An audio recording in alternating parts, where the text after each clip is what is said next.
Welcome back. Well, that was a statement of intent, wasn't it, from Victor Tingstrom, the Super Swede, getting off to a superstar, a 4-0 win against Kieran Smith, who looked a little bit like the player he was earlier this week. All new to him. He'll get another opportunity, but action now moves to Group 2, where Conan Whitehead is about to take to the stage, where he became the first ever Modus Super Series champion. And this week, he's been on an incredible run, hitting 180s in every single one of the 23 matches he has played. He takes on David Wawrzewski, who he also met in Group B, and Henry Deacon caught up with both players earlier tonight. So, David, goodness me, do you like leaving things tight, tense, and to the very last minute? That must have been a real nerve jangler last night. Very nervy for the last 3 games. Hats off to Pete and Conan going at it last game. Didn't think I did enough. I thought Pete would come through, but grateful for Conan for winning that last match and put me through by, I think it was 1 leg. So yeah, I'm over the moon. I've had a bit of a health scare this year, so I've had a lifestyle change, and I'm ready now to compete. And I wanted to come here for 2 days and see if I can compete, which I've done. So yeah, I'm happy. I'm over the moon. In terms of last night, at what points do you think you were gone, and what points did you think you were in? I knew I had to beat Bradley or Conan. That would give me a massive boost, and beat Pete or Cornet. And again, lost to Pete again, and I thought that cost me, to be fair. But beating Cornet was huge, being that he needed 3 legs to get through. And I knew if I beat him 4-2, I had a massive chance, depending on the Pete and Conan result. You speak about that refresh button, that change in your life, both on and off the hockey. How have you found those changes and those transitions? Very difficult. I had a difficult Q School and Challenge Tour, and just basically reset. So went back to basics. I had to wear glasses for 3 months. Just to throw darts, and that's a complete change. My arm mass is a lot different, and that changed. And all of a sudden, got my blood pressure back to normal. I've lost a bit of weight, and I put a bit of bulk back on my arm, and I've adjusted. And this is my first major comp I've done in 3 months. Yeah, I'm happy. There's still room for improvement. There's always going to be room for improvement, but I'm happy. And just finally, I want to talk about the Forget-Me-Not badge that you've got on your shirt. Yes, my mother has a disease called Lewy bodies disease, which is Alzheimer's, dementia and Parkinson's. So I reached out to them. I'm doing a walk on the 18th of May, doing all the London sites. And it's a 13-mile walk. But yeah, it's very, very close to my heart, Well, it's a fantastic charity and you're doing a fantastic job for them. And we wish you all the very best night. David, good luck. Thank you very much. Conan, back into another Saturday night here at the Super Series, and last night you produced some really good stuff on the stage. I was happy with my game last night, and yeah, what more can I say? I promised I'd be here Saturday, and I'm here Saturday. Well, you're like a postman. You always deliver here at the Super Series. And as far as the week's gone, Monday, Tuesday, we saw some good numbers. It didn't quite correlate with the results. As the week's gone along, the results have matched the performances. I think I've got more comfortable with my equipment now. Like I said, I'd only just changed it before I got here. So now I'm more comfortable with the equipment. I think the results are now showing, and I've got a bit more grip between my teeth this week. So I want that title tonight. Prior to this week, how much had you played competitively with that setup? If I say a week, I'm lying, because I probably played once in that week. So about one game. Well, you know what Saturday nights are all about. We spoke last night about that previous appearance on the double start week and how, for you, you'd love to right that wrong tonight. Yeah, it'd mean a lot to me if I won tonight. But obviously I'm not going to underestimate anyone in that room. I'm just going to go out, try and get the job done, and go from there. Paul Nicholson said this house feels a little bit like your home. Does it feel like that when you're on the stage? It doesn't feel like it is my own. Mm-hmm. So, yeah, I'm very, very comfortable on that stage now. You know, I've got so used to it. I don't feel out of place at all.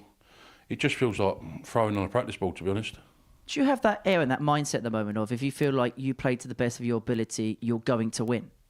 The mindset I'm in, if you want to be honest, is I'm not there to beat anyone, they're there to beat me. So, and if I play my game, yeah, I will win every game I play. We wish you all the very best in every single game tonight. Conan, all the very best. Good luck. Thank you very much, Henry. Different route for Conan.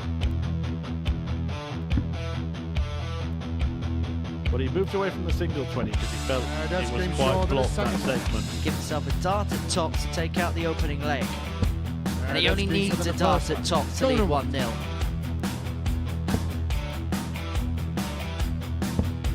One dart at top. He has to move over to the left here, Conan. Finds it, 1-1.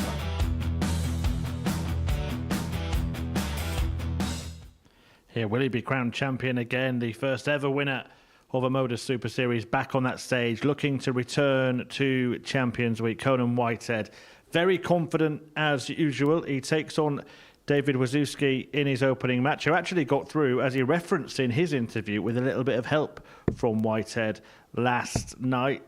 And it will be a tough task to conquer the Barbarian in the opener here. Whitehead, of course, on that incredible run of hitting a 180 in each of his last 23 matches. Can he carry that on? That'll be the first question. And will he win against Wawrzewski, who spoke very, very engagingly about the troubles that he's gone through? What a moment it would be for him to take the title tonight. I'll hand you back to our commentary team, Paul Nicholson, and the man who was asking those questions, Henry Deacon. Thank you very much, Chris. A really intriguing second game of our evening session. Wawrzewski up against Whitehead. The pair met in Group B, and I feel like the pair of different sights and expectations when it comes to this evening as well. Wawrzewski happy to be here, but Conan won't be happy leaving this building unless he has the trophy in his hand. Absolutely. He's got his eyes on that cup and coming back potentially on May the 25th to lift the other trophy for a second time. He has referenced it a few times this week. Now, when you were talking to him, Henry, he referenced new equipment. He obviously likes it. His mindset this week has been incredibly positive. But when he looks at this group, 60. Can he earmark this game as the one where he needs to make the same kind of statement as Tingstrom? 140. Because he's up against another Super Series legend in Osborne in his second match. In fact, when you look at games 4 and 5 tonight, oh, sorry, it's 5 and 6, I do beg your pardon. 100. It doesn't really get much better than that when it comes to Saturday nights.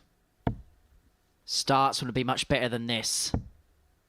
He decided to move across after accruing the first treble in hand, with Wawrzewski all the way back on 2-4-1. And you get the sense that Whitehead's the kind of character, a little bit like Taylor when he was in his pomp, when somebody did something fairly good, he wanted to do something just a little bit better to prove that he's the top dog. And I feel Conan has that same air here. Oh, yeah. Double top. He's starting well, and that is not a good sign for anybody here tonight, because if he starts well, you know he's going to finish strongly, because throughout the week, he's been a somewhat slow starter, but has improved throughout. So if he gets the beginning right as well as the end, there might be only one result for the former series champion. And that was his partner, Shirley, there, who's been a big supporter of Whitehead's. And that is 24 consecutive games now that Conan Whitehead has hit a max in. And I think Shirley enjoyed it. Conan did. And based on his words last night, the pressure's off. Back to work. You notice how he was smiling there for about 10 seconds. And then as soon as Wawrzewski was finished, the smile disappeared. 95.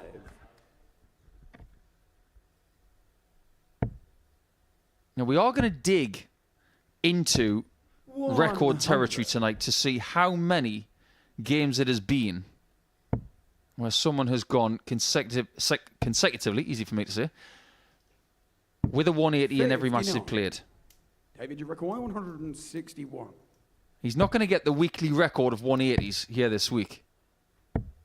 89. Because he would need to hit 167. more than 20 tonight. That's not going to happen.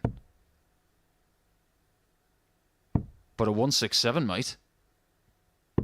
142. But that felt good. The line was so good. David, you require 72. But Wawrzewski here is being fed scraps from the table. He's left 72 after 12 on throw, and it feels like a must-hit. Tops, and it does go. Fair play to Wawrzewski. Pin first time, right in the middle of the bed, 1-1. There's no pressure on Wazzy tonight. He's been to a Saturday before, Game on. but he's never done what Conan has done in this building. He's never tasted success. So he can look at the likes of Whitehead and Osborne, who are in this group, and say, you go, lads. You're the ones under pressure. You're the ones with reputation in this 60. place. I'll just see if I can pinch legs off you and get my semi-final spot. I think it's fair speaking to David this evening that it wasn't so much him worrying about what other people did. He wanted to do enough in his mind to justify A, his selection, and B, making sure that he can come back more and be more of a regular visitor here. Yeah, I think he wants to be a regular 125. fixture here. And especially after the stuff he's been through the last few months, I think he wants to know in his own head and his own heart 60. just who he is as a player moving forward.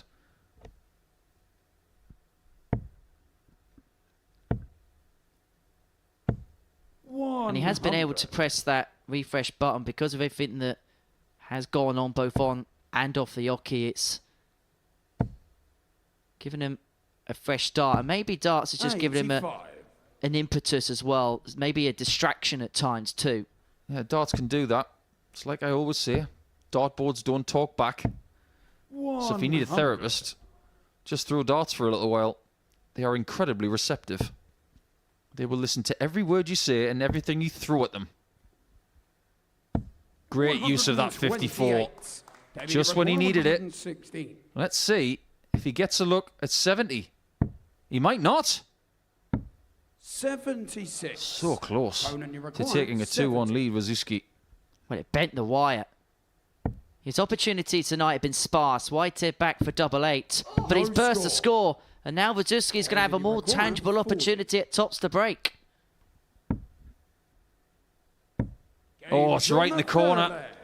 David was And against the run of play, it's Wazzy who is starting to build up a head of steam. That man is not happy. He knows he should be in the 55. sunset in this particular fixture. Uh-oh. I think Wazzy might have poked the Rottweiler. There's one thing you don't want to do, that is upset Conan Whitehead. Not at all. Now, these guys get on immensely well. They play a lot of darts together in their respective 45. areas. It's not personal, but when you're on the hockey, in this group scenario on a Saturday night in Portsmouth, friendship must be pushed to the side. 60. Whitehead has averaged just over 88 for the week in his 23 games. Very respectable. 39% on the doubles. That is, just like Tingstrom, very impressive. 95. And with Wawrzewski just a shade over 80.5 and 31% on his doubles, that's why a lot of people fancied Whitehead for the win 60. in this match. However, the issue is, Whitehead's gone from fizz to flat in next to no time at all. 96. Something needs to happen. He needs to find a route to 2-2. 140. Because if he doesn't, he's pushing himself into the corner. We know he can fight his way out of it. But in this format of only 2 games in the group, 101. you don't want to make things hard for yourself. He's going to go for 14. Game Well, he's got it. on the four flag. Conan Whitehead. I was looking at the wrong score. I do apologise. It's a good job he got it right. Fifth flag, it's Conan to throw first. Darting Game 101 for Conan Whitehead, and that could just be the moment that springs the game back into his favour. 2-2 has the darts now to move himself in front. And we mentioned it last 26. week, didn't we, with Pilgrim against Van Schie. On a Saturday night, every single leg is pivotal. 60. One thing about that leg, I'll say, is it was very, very straight. Which is exactly what the first visit of leg 5 was not. 100. That's better. However, is there an issue that when you say things like Conan has said and when you let out that confidence, do you then have that extra pressure, that extra tag once you 78. get on the stage to prove that right? No, I don't think he thinks that way. I think if he says something that he genuinely believes will happen, 180. 80. he will put it into play. He's done it before. We've talked to people backstage this evening. 140. And usually when he comes out and says he will do something, he does it. That's called positive self-talk in the sports psychology world. 171. But his ability to turn the screw here in Portsmouth is somewhat regal. Well, it's like he cruised down the motorway for a couple of miles and then has now put his foot back on the accelerator. Double 6. Now double 3 for back-to-back 15s. Doesn't go, and Wawrzewski, but look at the chance he's been given again. It's on something above the ton range. This time 1-2-4. And he's not going to get a go at the ball, and so Whitehead will come back for 3-2. Yeah, that would have been for his biggest finish of the week. Well, dart 2. I wouldn't blame him for being a little bit cagey here. He's gone for the split. 4. I can understand that play, because the last thing he wanted to do was split double 3 with dart 2. Double top. 48. Now Conan doesn't have a choice. 1 up. 1 in, and Whitehead's 1 away. Conan Whitehead. Well, he's had to survive a few scares. At times it's been brilliant. At times it's been quite balmy. Game on. But he's a leg away from the finishing post, and Wawrzewski now has to come back from the brink. 60. And that dry start has opened up the door for Whitehead here. If he can crank in a couple of triples, even the 1 may give him the advantage in this leg. Not that one, though. But great recovery the last. I know this may seem like a really odd question, but in World Darts, we've talked about Rob Cross being an immense 54 hitter. Is there anybody who comes here that is better at treble 18 than Conan? I can't think of anyone. Just think about what he did when he left 70 in a previous leg. He had 2 treble 18s to leave it, then he got it with the next start. He was 3 from 3 in that department. I don't forget things like that. So if he needs an ally, the 54 might be the kind of thing that gets him out of jail every now and again. A bit like it has in the past for MVG with that treble 19 hitting, which at times was rather incredible. Well, that was an untimely deflection for Whitehead there into the single 1. Came crashing off the barrel of the second. And that ton now leads Wawrzewski first to a finish in a leg that Whitehead really could have had the ascendancy in against the throat. Wawrzewski tunning his way down to a finish after 12. But that could be the visit that turns the screw in the leg. Yeah, 2 pure darts at the 57 there. Wawrzewski's not going to take the 1-4-1, so Whitehead has his first match-winning chance. He just wants to get rid of this game to give himself a great chance of a semi-final spot once more. But he's not going to give himself a match start on this occasion, and so Wawrzewski will come back.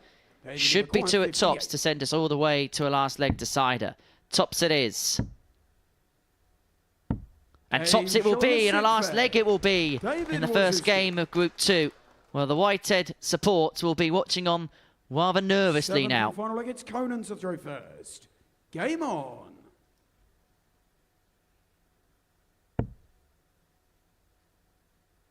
There's tension in here now. Look what's happened again. 28. He's going to have to start giving that 54 a name. It's almost his pet. 41. The Barbarian's Baylor. Mind you, he's not too bad on the 60 either. 100. Well, that's his 6th score of 2 trebles or more in this game.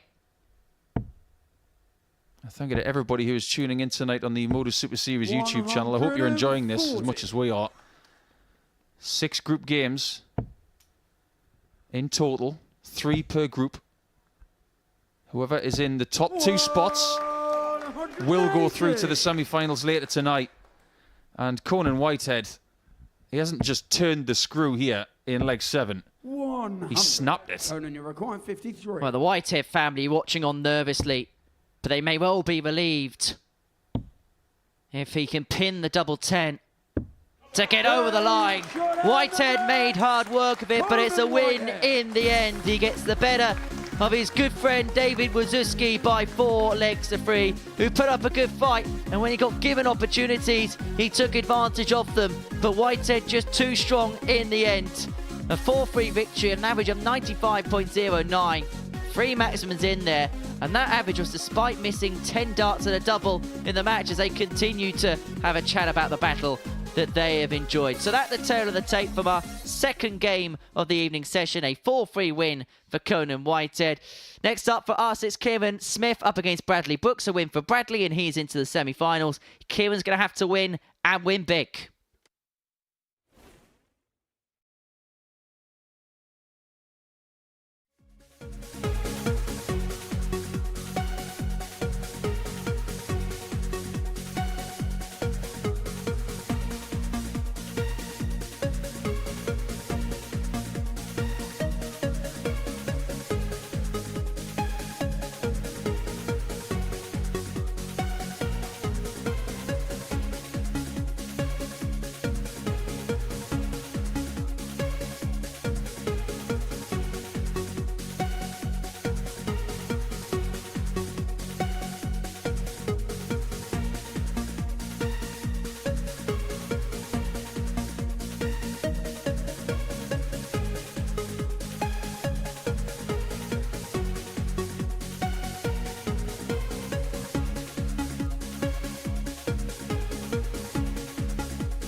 So wins for the two favourites so far. Conan Whitehead before the break there getting the better of David Wawrzewski, but only in the last leg decided. He had to work for that one. Victor Tingstrom certainly didn't really against Kieran Smith earlier this evening. The ADC qualifier, who will be very proud of turning his week around and getting through to finals night, might be about to see that dream slip away very, very quickly. Smith takes on Bradley Brooks, a former World Youth Champion, in his second match, and if he loses it, that will be it for him. Brooks will go through with a game to spare. And Bradley, well, he seems to be back in decent form. He chatted to Henry earlier on. Well, Bradley, I imagine that was a little bit more nervy than you would have liked it to have been last night, but into tonight's final, how would you reflect upon your Group B campaign? I think it was patchy. I think yesterday my doubles were atrocious. I think the 2 games I lost, I didn't lose because they played better than me. I lost it myself. But I think if my scoring's there, so if I can just find my doubles and stop messing about at the back end of the legs, I fancy it tonight. Did it feel like feast or famine? Because there was a couple of games where you missed hatfuls, and then in the 2 games either side, they were okay. Yeah, it was weird because I was practicing in the practice room and they was all going in like first dart, second dart, using my markers, and then 2 games, and it's like you say, you're only off the stage for 5 minutes, 10 minutes, and you go back on, and the doubles start shrinking when you're throwing them. So like you said, they're going in practice, and they've been going all right this week by 2 games. So hopefully they still stay and go in this week. We've seen some good stuff from you, but I get the sense that do you still feel like everything's still waiting to properly click together? Yeah, like when they do go, we've obviously, like I said, we're speaking yesterday. Like I'm trying to just do it all in one motion and stuff like that. So when they do go, they do go. So I get there will be a few inconsistent games, maybe legs, because I'm still working on it. But we have been practicing. I haven't turned up at all yet this week. Is it fair to say overall that there's a happier version of yourself in the sport, maybe to that maybe came here in the Super Series in January? Yeah, 100%. Like in January, I was happy to get the invite. Was I playing well enough to come here and maybe win a week? Probably not.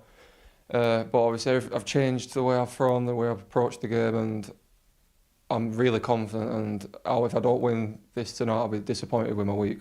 Well, I wish you all the very best, Stephen. Bradley, good luck. Cheers, mate. Thank you. Yeah, well, he did turn up, didn't he, in a local event on Wednesday when he managed to hit a 9-darter away from the Super Series. And Bradley Brooks maybe just underplaying it a little bit, but at the end they're saying that he expects to win, would be disappointed if he doesn't.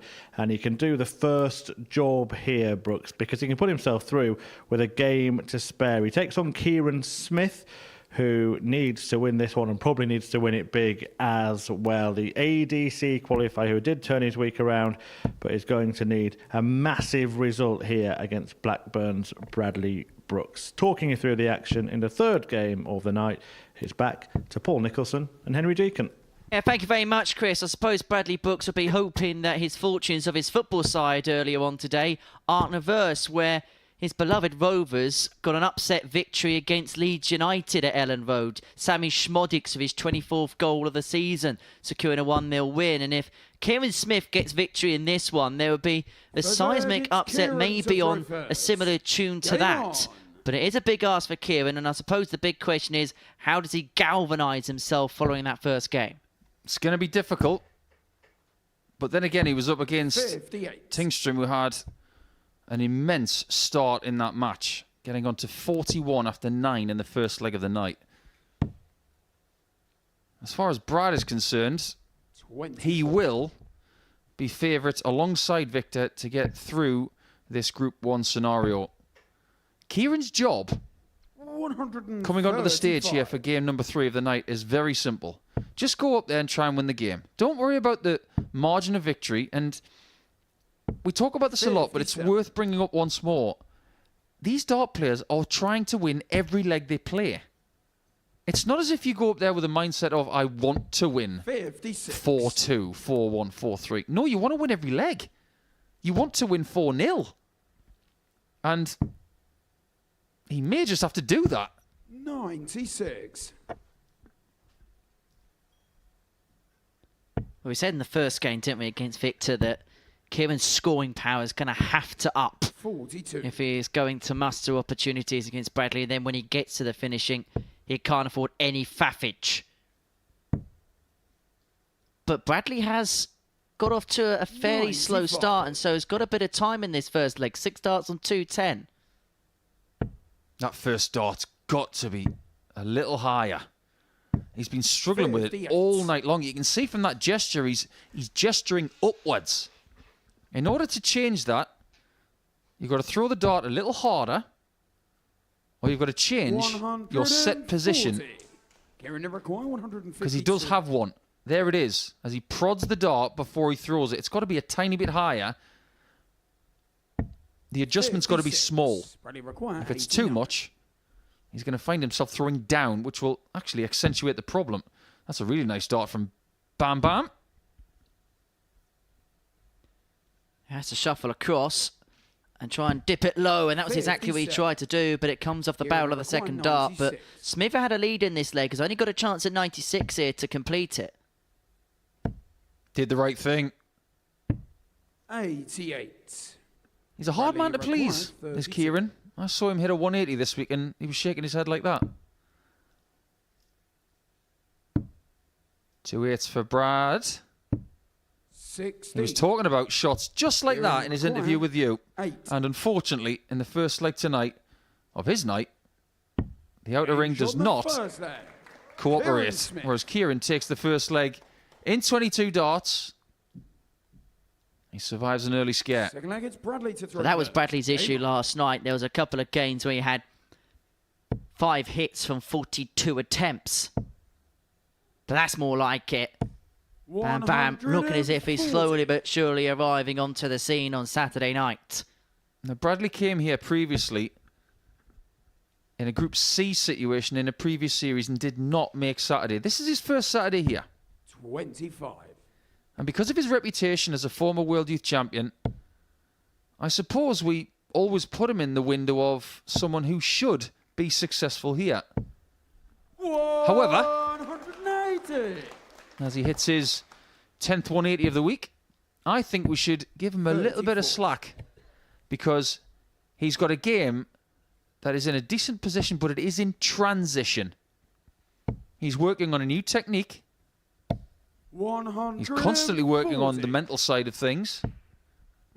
I'd say judge him in 6 months. 140. See where he is then, and I Bradley requiring have 40. high hopes. Well, losing that last leg has irked Bradley and it has ticked him into life, No. but he's going to be ticked off by those misses on double 16, which just continue to frail him and frail him. 92. Bradley required 32. He's already missed 7.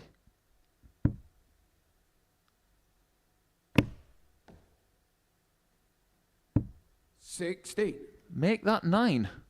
Or 10 now because one of them was on the floor. And that was a lucky bounce there because it was actually edging towards the 16 58. bed. Bradley required He's only thrown at 2 60. doubles in this match so far. He doesn't want to have to go for a third. And he doesn't have to. Second leg. He somewhat Bradley ironically Brooks. raises his arms in the air as he hits his first double of the night with his 12th attempt. Third leg, it's Kieran to However, throw first. At this level, you shouldn't be getting that many shots. And this probably when Kieran Smith, 100. whenever he departs us here at the Super Series, is going to learn that lesson of... There's been times this week where we've seen some real promising stuff, but it's making that transition from a player who's playing so well 123. at his local level in the Southwest version of the ADC Vault to taking that transition of taking that next step further in terms of 60. his pathway, his career, if he's to compete at the top end of the sport.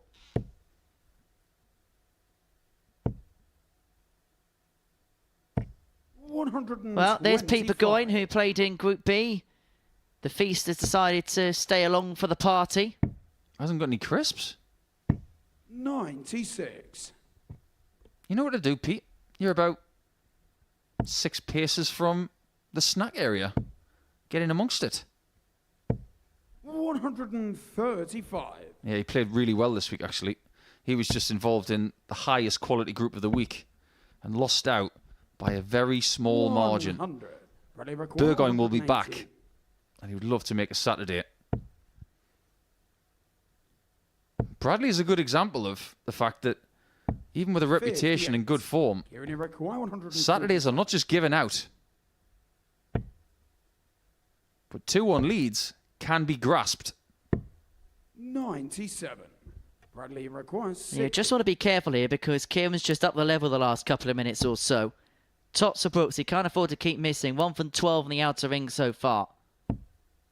Double 10.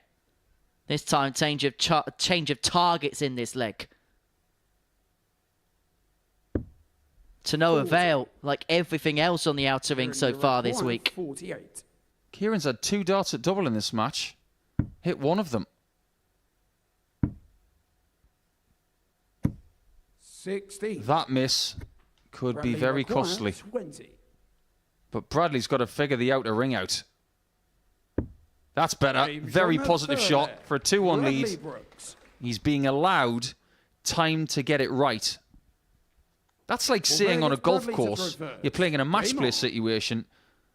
Someone constantly hits their tee shots in the water and they're allowing you to hit 6 irons up the fairway. That's what Kieran is doing right now against Bradley. He's not needing his best stuff. He's just beating the player in 99. front of him, which is exactly what you've got to do.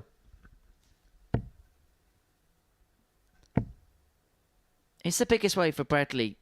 The fact that, and we saw it at times yesterday when he was missing doubles, is for that frustration to eke over. If he wins this game, he's through, but going on throughout the night, you don't want that energy to keep becoming all-encompassing inside you. That's a fair point to make, 47. but I think we look with very fresh eyes at Bam Bam at the minute, and he's turning into a very mature dart player. He doesn't throw his toys out of the pram. 140. He's someone who learns from everything that happens, whether it's positive or negative. And if you consider what happened last night, he did have some trouble on the doubles. 180. But how did he respond?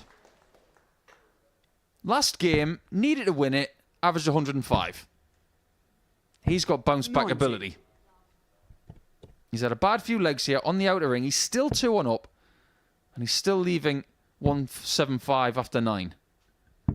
96. So Bam Bam Boing Boing is the equivalent to Bradley Brooks' bounce back ability. Sounds like a really good 100. t-shirt. Bradley requires 79. Now, Bradley at times this week has gone for treble 13 on this shot, but only when his opponent is not on a finish. This is tops for 3-1. 39. That one hit the flight first. Kieran require 142. This to square up. And that first dart's a nice lie. He stays there for double 11. Oh, wow. That is superb from Kieran Smith. Kieran Smith. He wonders where was it earlier, but it's brilliant right now. It's 2-2, and Bradley Brooks, who's missed 14 darts at a double, has been royally punished. Game on. Where on earth did that come from? His highest finish of the entire week out of 26 58. matches is 110 up to that point. And then he finds a 142? I think he enjoyed that. And why wouldn't he? 40. And suddenly, Bradley Brooks is in a bit of trouble here. Because now he's having a couple of ejections from the board. And Kieran Smith, you can even tell by the way he's zipping up and back from the hockey, is growing in 84. confidence. Based on what we've seen so far tonight, because this is game number 3, and we thank you for joining us if you are just joining us or if you've been with us all night long so far. But 60. think about all 3 players and how they've played so far. Tingstrom, very reliable. Kieran, a bit up and down. 56. Bradley is playing decent stuff, but has got a few scars so far on Saturday night.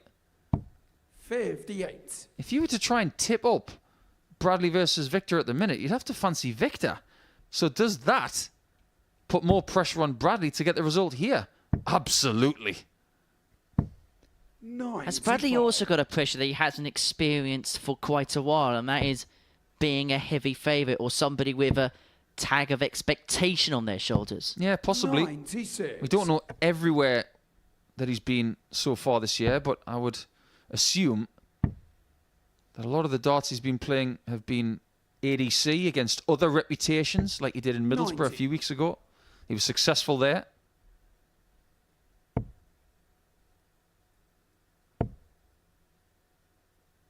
But don't underestimate just how 78. difficult Kieran it may require feel for Bam Bam 180. tonight, because this is his first shot on a Saturday. But then again, his opponent has only played 4 44. legs on a Saturday prior to this. And that was earlier tonight. Is that an advantage? Well, Smith now comes back for 74 to lead 3-2, and it just feels like at the moment Bradley's been caught in a hairspin as to what's happened over the last few legs in terms of missed doubles. Oh, not again. It's happened before this week.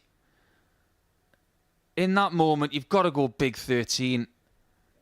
I'm not going to be critical, but 34. in that spot, you cannot Bradley go for the require treble. 86. You've got to be safe. Well, here's another situation like this. He could have gone 2 big 18s. And not getting a shot at bull from 86 Kieran at this require level 40. is an error. Tops for Smith. Double 10. He's been 2 from 5 on the doubles up until that John visit, and now he Whitehead. leads 3-2. Kieran Smith. And suddenly Bradley Brooks, who many people had as a heavy favourite to win this game, He's staring a 3-2 So deficit in the Bradley face. to Kieran throw Smith was even money with the odds compilers before a dart was thrown to win this game. He will now be the favourite to go on and win it. Oh, 80. he's had real trouble getting all 3 darts in the board at times.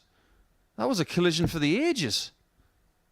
But what I will say 96. is if this is a mental battle for Bradley, think back to Thursday. He had 3 games that he won out of 4. He won them all 4-3. 123. If this goes to a last leg decider, Brooks will be a heavy favourite even without the darts. And it's been the case of his last 12 months. He's won 62.5% of all last leg deciders he's played in the back end of 2023 and the beginning of 2024. Yeah, anything over 50% is impressive. 66. But he's got to get there first. Well, this has been the good facet of his game.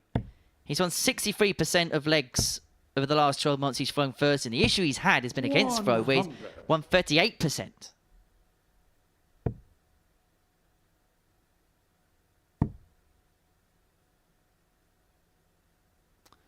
I don't think he meant to do that. 93. It's a good recovery, don't get me wrong, but it should have been 17s with the second dart there. Because had he gone 17 and 25, he would have left 170. I think he was caught in his own 59. mind, a little bit lost. But he has got 6 darts and 139. Got to forget about what's been before and just take care of what you've got right here. This is a difficult dart. 99. My word, that's good. He's had problems with collisions tonight, but he was still able to get past that shot. Perseverance to the highest degree, and he's going to come back for tops to send us all the way. He'll feel like he should have been off the stage of Victor quite a while ago. He's going to have to go for double 5. And it's a good shot as well. Bradley Brooks. So it is a last leg decider. Just like Whitehead and Wawrzewski in game 2. Seventh and final leg, it's Kieran to throw first. That was quite the leg, wasn't Game it? on. Whitehead went out in very few darts. What's going to happen this time? 140. Well, Smith has now forced it upon Brooks. Yet to get a maximum tonight, Smith. What he would give for one now. Well, it's to stay in or go out, because Brooks wins this leg. It's all done. He's departing the door before we've even seen Colin Osborne play. I wonder, you know, 140. if Kieran Smith has ever felt adrenaline like he's got right now. I can't think of another game that has been with this much pressure. 59. Right now, he's doing a very good job. But if he beats Brooks, 60. he will turn into the biggest Victor Tingstrom fan in the world. Suddenly, Brooks will be staring the exit door square in the face. Smith has got 6 of the match from 161. He was written off before a dart was thrown this evening. But if he can take this out, will he go for the ball? He will go for the ball, and it was just a smidgen away. The permutations of this group we will address come game 5. Oh, no. He couldn't even finish, even with 2 trebles. That treble 1 has robbed him. But this is to win. 9. But he is going to come back for more chances. Brooks, who has snuffed 16 chances in this game, can only sit as a passenger now as he watches Kieran Smith come back to the ball. But he is going to set up. 27. It's one of those situations where you say to yourself, why couldn't I have had 160? For the match. For the win. To keep Smith in with a chance and an opportunity. It's a game that he's won, but it's a game that Bradley Brooks has felt like he has lost himself. He missed 16 darts at a double. He let leg after leg, opportunity after opportunity go by. But what a moment for Kieran Smith to pick up a win on a Saturday finals night here at the Super Series. 4-3 the scoreline, 4-3 the margin of victory. Coming up next, David Wawrzewski against Colin Osborne.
Well, is Kieran Smith at it again? He looked completely gone earlier this week, and he looked gone earlier tonight when he lost 4-0 in his opening match. But that victory against Bradley Brooks before the break keeps him in contention, and looking to stay in contention in the next game is David Wawrzewski. Lost out to Conan Whitehead in his first match, but only in the last leg decider. And if he can beat Colin Osborne in his second game by a margin of 4-2 or better, he would actually be through. However, any defeat and he's out, and the wizard Colin Osborne will be through with a game to spare. Let's hear then from Osborne, the last player to appear on finals night. Henry Deacon had a chat with him earlier. Colin, well, it's been quite the week for yourself. Got through Group C. How would you assess the whole 5 days overall? It was a working week, I think, it was. Yeah, it was working. I mean, things... I was steady. You know, in patches, I scored some, some great shots. And then I think the beginning of the week, my finishing was... ton pluses was very impressive. And then the last couple of days, as I say, it was a workman's performance. I just thought if I just keep my head and keep straight, and I did do, and I finished well as well. So, yeah, it was nice to come top over the last 2 days. Was Group C for yourself a lesson of learning how to graft and how to dig in, even when games may not go the way you'd like them to go, to get the results in the end? Yeah, well, I've played it a long time, and I've been down with it as well so many times. I just feel so comfortable here, and I think over the course of the time, it's the experience, we want to go out there and hit the good legs, the 10s, 11, 12s, the 9s, but you've also got to graft out the 18, 20, 24 dart legs. It's been a little while, actually, since we've seen you on a Saturday. The last time we saw you on a Saturday was when you lost to Luke Littler in the Champions Week final. So how nice is it to get that monkey off the back and back into the Saturday night setup? Oh, very important, and I was fully aware of that. I think the last 2 or 3 times I've been down, I've fell short, not qualifying for the Saturday night. But again, like I did this week, I dare say no fault of my own, but sometimes it just doesn't go, and I hadn't done the last few times, but obviously this week it's all gone to plan, and here we are Saturday night. And a victory here this evening, you join a very short list of players that have made 3 Champions Weeks. Yeah, we'll see how it goes. One thing's for sure, mate, I'm in it to win it. Well, I wish you all the very best, Colin. Good luck. Thank you. Colin Osborne looking to produce some more magic. On top, Wizardry. There you go, 2-0 Osborne with a 1-2-7. To do what you say they won't do, but what Colin Osborne has done is won every single match in Group C. Well, if last week was a week of drama, this week has been a week of records, hasn't it? That Conan Whitehead run of 180s. Colin Osborne himself winning all of his matches on 3 different days this week. Let's not underestimate how well he has played. The Wizard, former grand finalist here at the Modus Super Series, also one of 3 players this week that has passed the 100 wins mark. He's very comfortable on that stage himself. He takes on David Wawrzewski in the second match for Wazzy, in a match which, as I mentioned, if he wins 4-2, 4-1 or 4-0, he will be through. However, it is fraught with danger, as if Osborne wins this one, he goes through and Wawrzewski drops out. So guiding you through every dart, once again, it's back to Paul and Henry. Thank you very much, Chris. We get into...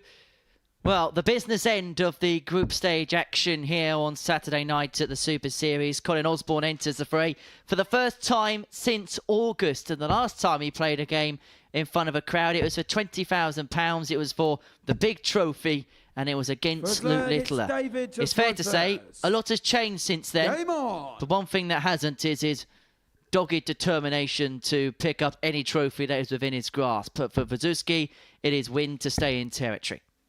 Very much so. 92.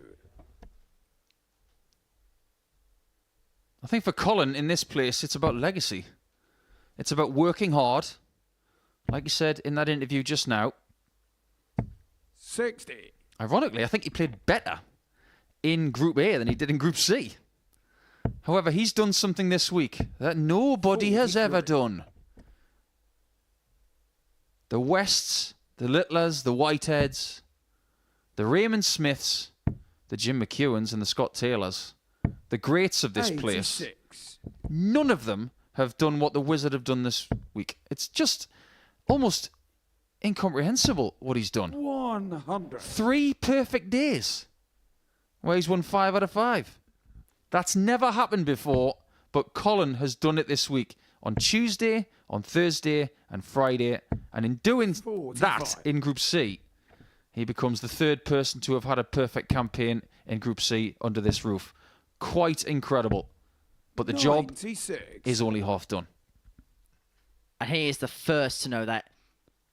Well, the facts as well, you say that he had a perfect day in Group A and still he was consigned to the dustbin that was Group C. 40. David, you require In turn, it tells you a lot about Monday and Wednesday, doesn't it? Well, he had a chance of winning the group late in the day on Wednesday, and still it just wasn't enough. That was the power play that the top 4 had in that particular Group A table, but Osborne very quickly licking his wounds and going again, and he may have to lick his wounds at the end of leg 1 because Wawrzewski leaving himself 72 to take out the first leg. 72. Double top. 52. Colin, you Decent require start from Wazzy. 170. He will hope to survive this chance of a 170 on Saturday night. Hold your breath, David.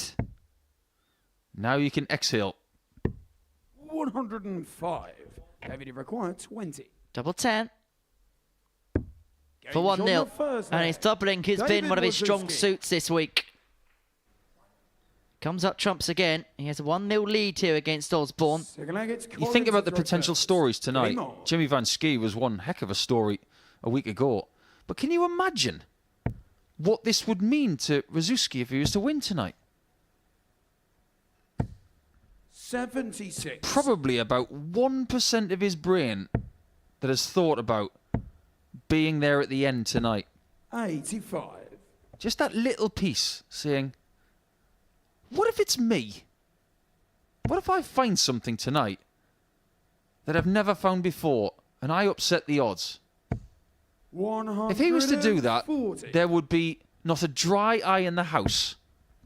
Well, I think you'd have 2 winners in Van Schie and Wawrzewski who would be fairly emotional winners, but in 2 completely different ways. But in the same aspect, it will be just as heartwarming.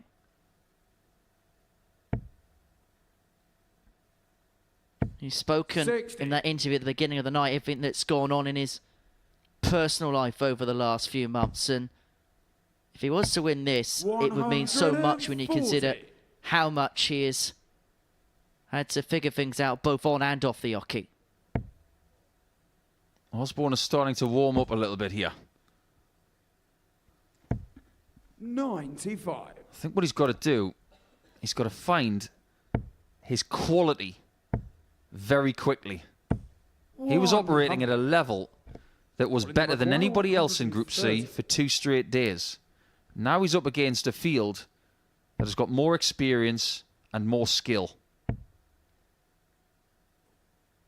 I don't think that point can be refuted based on the numbers. Require 160. But Wawrzewski, who was in Group B, is now looking at tops again. 96. He was that close to a 2-0 advantage against Colin, you require 100. Mr. Osborne, who is currently a little frustrated with this start, but he can fix it. I suppose it's a little bit like the feud on Twitter today. Osborne's a bit angry and hoping to Holden. Tops. 80. David, you require 20. Double 10 for David for 2-0. Lovely guide, but he can't work with it. Up for 5s, he's 15. scamping around and Osborne returns. Colin, you require 20. Can you really afford to give these chances to Osborne? I'm not sure you can.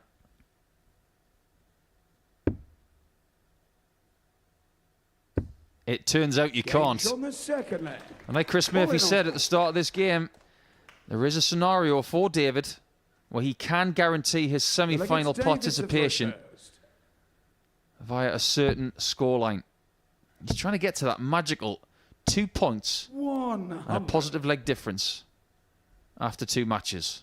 It must be 4-2 or better.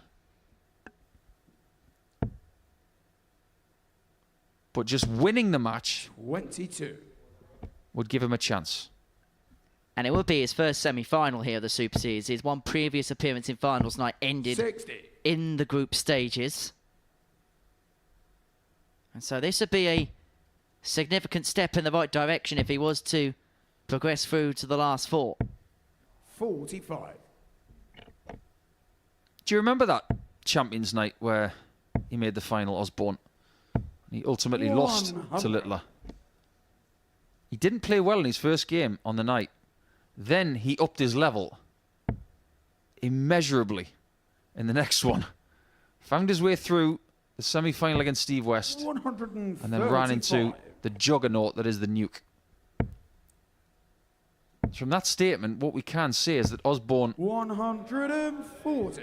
can sometimes start slowly on a Saturday night, but he has got the capabilities of getting hotter in the time frame he's got. I just wonder about that, you know. You know what I'm going to say, don't you? 299, opponents on a finish. Got to start 19s. And that's how you do a 101. And interesting as well, a change of tack because he's decided to go for double 16. That's given him better luck, and he's now 2-1 to the good. But the worry is as well, as far as Osborne is concerned, is he needs time to get up to speed, but he's halfway towards defeat tier, and his next opponent's Conan Whitehead. 125. And it now means that in every single game so far this evening, we've seen a Sun Plus checkout. That's a good sign. We still haven't had a perfect leg on a Saturday night. Not that we're asking for much. 100. Well, we've already seen more Sun Plus checkouts tonight than we did in the entirety of the finals night last week. Thank you for all your questions in the YouTube chat. Thanks for tuning in. Some interesting questions tonight. Even one just now asking if the winner of a Super Series should get a tour card. 140. Nah. I'm not sure that's going to happen. 60. But 96 might. 96. And this is a real upturn in scoring form from Colin.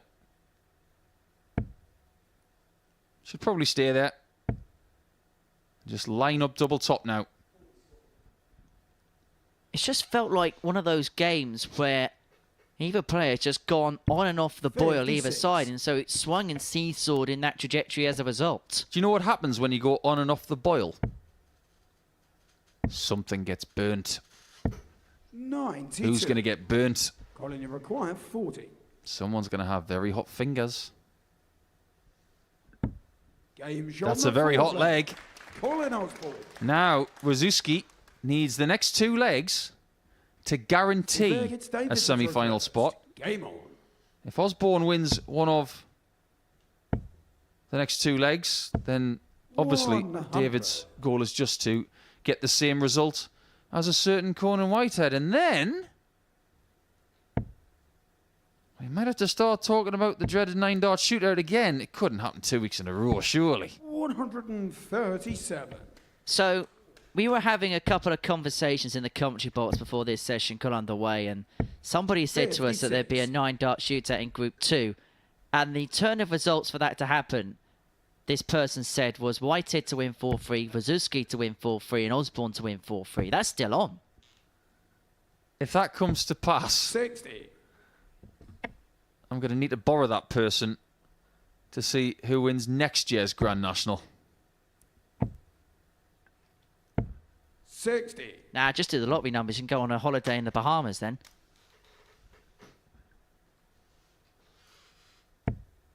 Perfect first start from Colin. He can stack on top of that with that somewhat windy style that he has cultivated over the last few years. He's got a 1-dart lead here for now. If Wazzy wins this leg, he can dream. Dream of winning 2 legs in a row.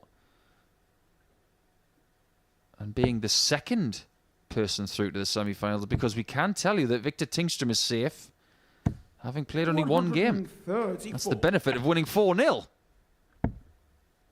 Well, Osborne here, 89 to move himself in front with the break, and suddenly Wawrzewski from a position of authority could find himself in a position of peril, because if this goes, Osborne's throwing to send both himself and Conan Whitehead into the semi-finals and knock Wawrzewski out. You and I both know, Henry, that David knows everything when it comes to the permutations. He doesn't want Colin to hit this bull. 64. He hasn't. 102. He went for it himself. 62. Colin, you I just don't know it. The 42 is bigger than the bull. It seems like it's the logical choice on a 102 like that. And because Colin has converted the 25, we know that Wawrzewski has got to win the next 2 legs just to have a chance. He is in trouble. Big trouble now. Game on. He's had a great week here at the Super Series, and he is on the cusp of it potentially coming to an end here very quickly. Just when he said that, I had to have a little giggle because it sounded so bullseye. Well, we've had a great week, Jim.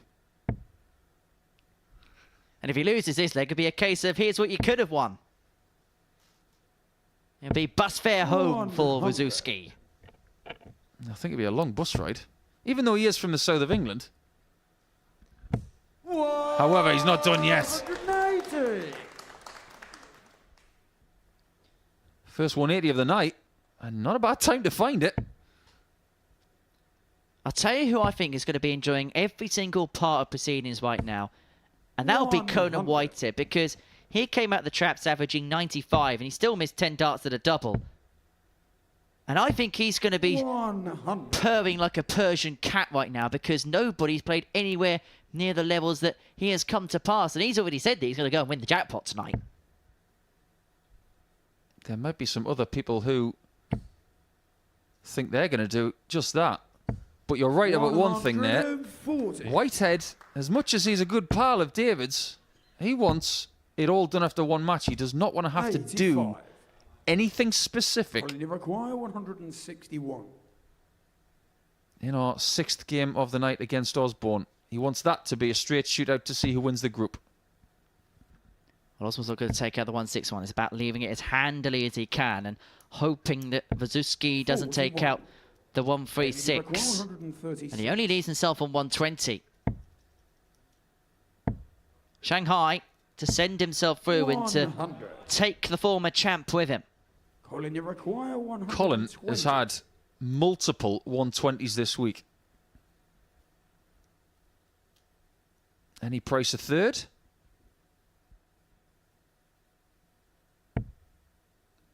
Perfect marker. There it is. Cushions it in. 80. Things might be about to get very interesting.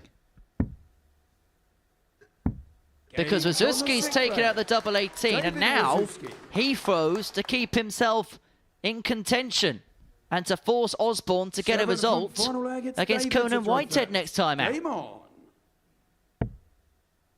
And if Wawrzewski wins this 4-3, the 9-dart 95. shootout possibility is still on. I suppose it's like London buses, isn't it? You wait 18 months for one and then 2 come along at once. And how everybody in this building would love to see another one of them. 45. Yeah, something that we never get sick of. However, it all rests on this leg. 60.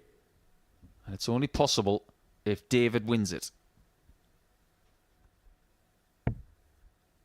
What's left in the tank for Osborne, because he, like Kieran Smith, has played an awful lot of darts this week. 25 games coming into Saturday. And that word workmanlike that Osborne used to describe Group C, I think he'll have been very happy with a lie-in this morning. He should be feeling energised right now. He's got plenty in the tank by the looks of it. 140. Potentially now Osborne 6 darts away from sealing his 96. place through. He's now hoping that Wawrzewski doesn't take out the 170. But this would be some way to keep yourself in contention. He's got to go 25. Good thinking. 46. They can't be separated 170. at all. It's who can hold their nerves territory now. And Wawrzewski with the nigh on perfect setup play. But could this be the perfect finish for Osborne? It's not to be. Look on the bright side, Colin. Even if you lose this match 4-3, you still have a chance. 36. Okay. Things are getting very interesting in Group 2 because David Wawrzewski has won 4 legs to 3 against the Super Series legend that is Colin Osborne. So 2 games in Group 2. They've both gone 4-3. And when it comes to Game 6, there's an awful lot on the line for Osborne and for Whitehead, who is, at this point in time, not safe. So that's what we've just seen. A really interesting game with 40% on the doubles for the man from London. But the man from the Borough is on a knife edge. He has no points after his first game, and he's up against a certain Conan Whitehead in a couple of games' time. It's all on the line for Bradley Brooks next. Be sure to join us for that.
Welcome back to the Modus Super Series, where that man there, Bradley Brooks, is in need of a win against the dominant Swede, Victor Tingstrom, who won Group A, won 4-0 in his first match tonight against Kieran Smith. But then Smith sprung a surprise by beating Bam Bam, and now Brooks needs to beat Tingstrom or the ADC qualifier, who only won 1 match, remember, in his first 15 in that Group A campaign, would go through at his expense. Tingstrom effectively in to bat for Kieran Smith.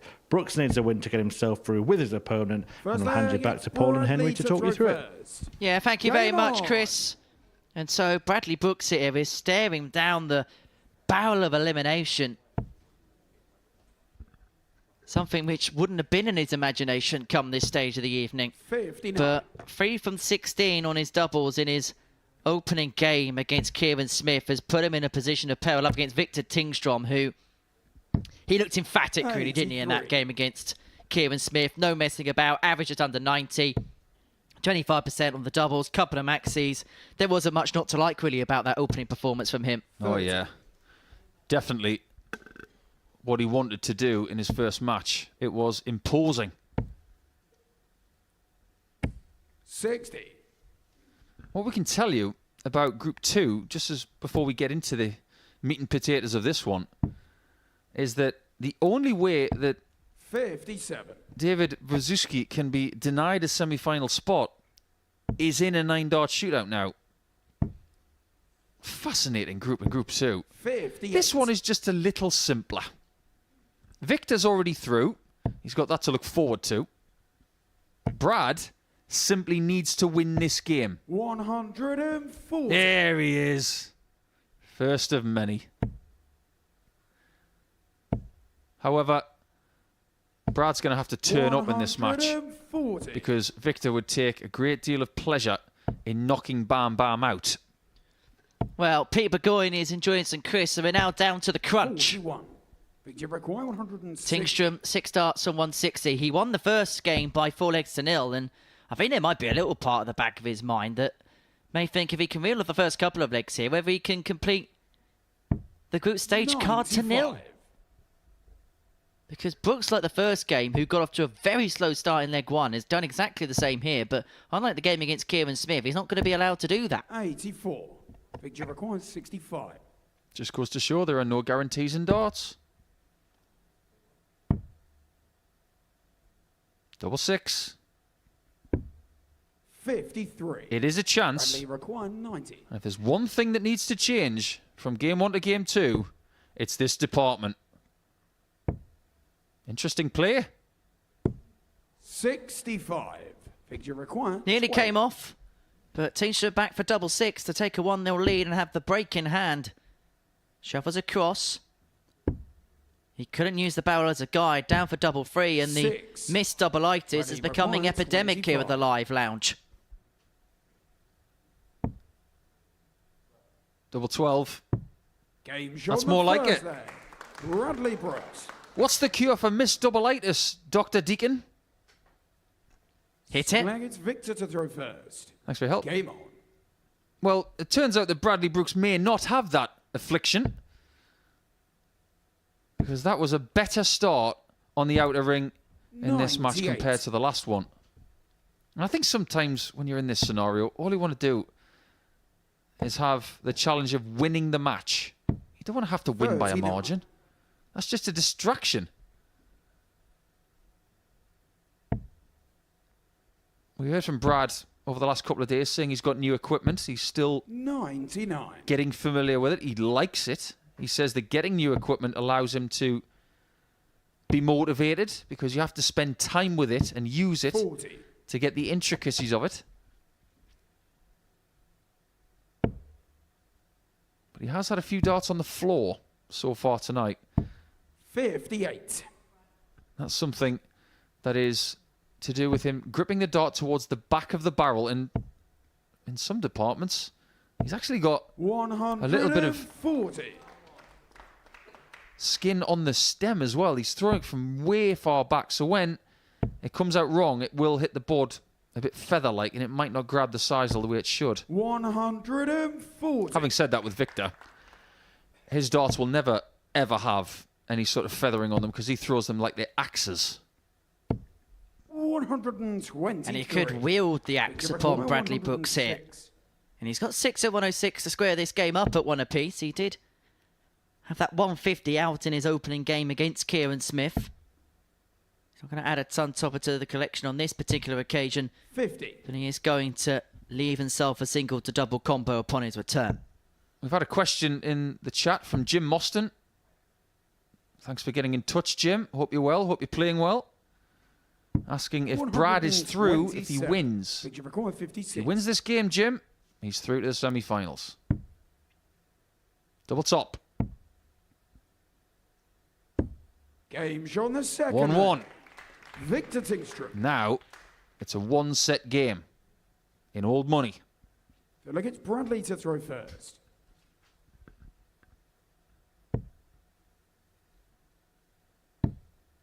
You look at these two players 58. and the age that they are.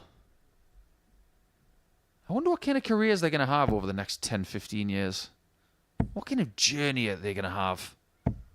60. Victor could become one of the premier players in Scandinavia for the next decade.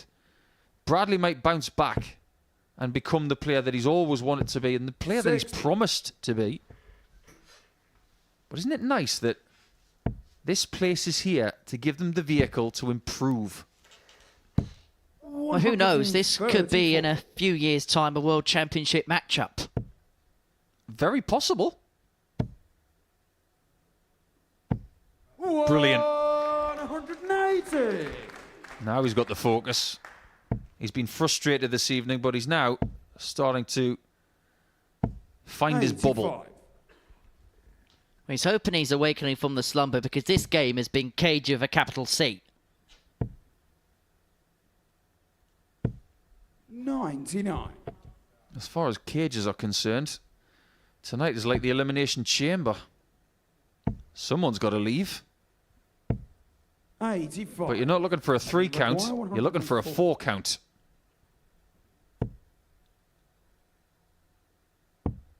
And it is 104. 84. That would have meant 2-1. This is a big ask for Tingstrom. Too much to ask, as it happens. And so Brooks back for double 10 for a 2-1 lead.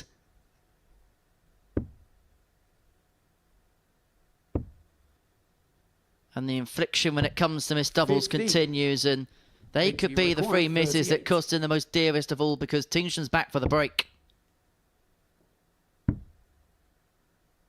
He knows exactly what he wants to do, 6. but he can't do it. Bradley require 5. Now, when you've been missing doubles, these are the shots that you hate.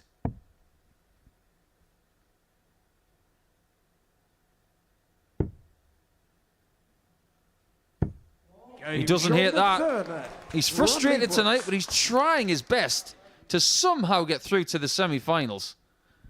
He's 2 legs away from it. Game on.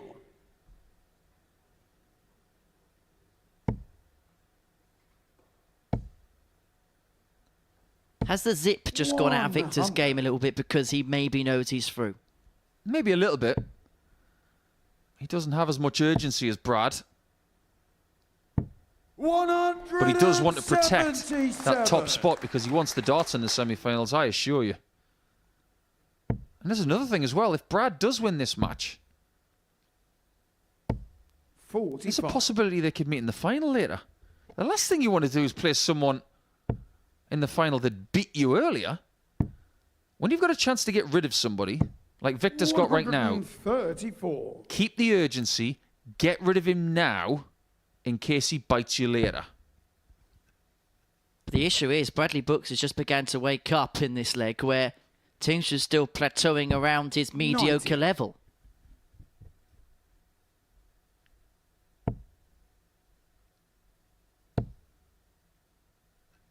But Victor in the back of his mind will think, right, this is a guy that is floundering all around his doubles.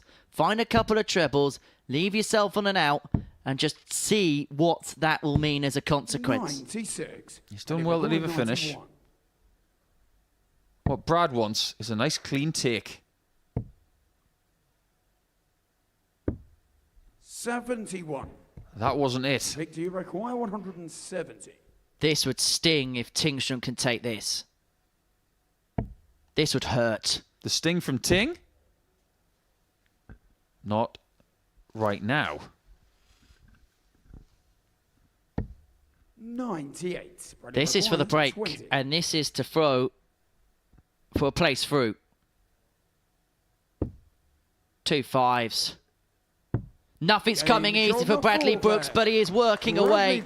He's beaving away, and Bam Bam has the throw to send himself through. He's got a great opportunity now. Bradley to throw first. Game on. I'll tell you who is not enjoying this. Kieran Smith. 100. He'll be sitting in the practice room thinking, there is nothing I can do.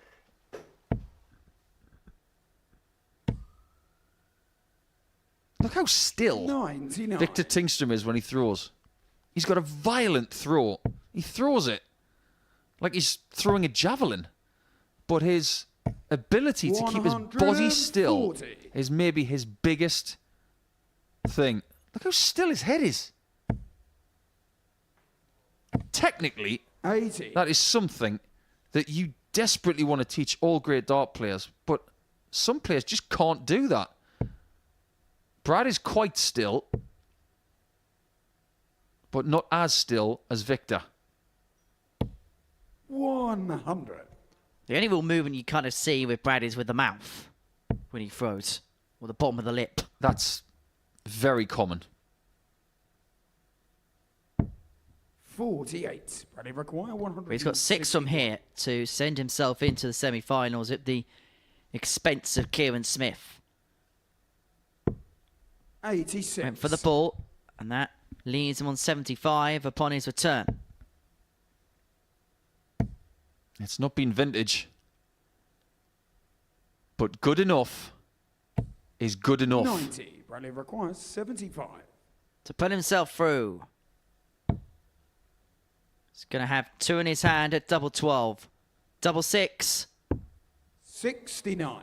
That's now 3 from 15 on the outer ring. There's another thing on the line here with this double 3. If Bradley Brooks wins 4-1, he wins the group, and he'll have the darts Bradley requires in 6. semi-final 1. Well, he went 2 double 2. He's hit the double 2, and so now he's going to have to head up for the madhouse. He's had a bad time in the doubles, so why not go double-double? Well, this would be ironic, wouldn't it?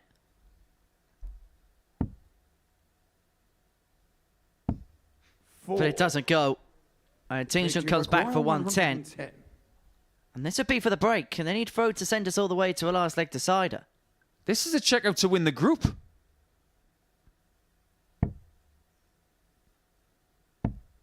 $90. Not quite. Bradley require 2. And so Brooks has one more chance to seal his place. And Bam Bam is into the semi-finals. He'll be relieved as he gets over the line, but he beats Victor Tingstrom by 4 legs to 1. That means Kieran Smith is eliminated for proceedings. What a week he has had to make it through to the Saturday night setup at the Super Series. But it is the 2 players that at the beginning of the night we fancy to get through Group 1 that have duly done so. Brooks a 4-1 winner against Victor Tingstrom, and it means that he tops the group. And there could be a tantalising prospect of Tingstrom against Whitehead in the semi-finals. But we'll come to that in just a second. It's Osborne against Whitehead in a very tasty-looking Group 2 encounter after this short break.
thought I was going to win a lot more titles, but I haven't, and who knows why. The best feeling ever. You know, I was so nervous, I was just thinking, I was watching in the back room. Come on, Damon. Will you ever shave the beard, or is it here to stay? Paul Nicholson asked the big questions in our latest exclusive interview, this time with the real great of the game, Australia's World Cup winning captain Simon Whitlock. That chat is available now here on the Modus Super Series YouTube channel, along with plenty of excellent Arrows content, including meeting Simon's son Mason Whitlock, a darts penalty shootout, and the Prince of Darkness versus our Bullseye Challenge. For all that and more, please hit subscribe.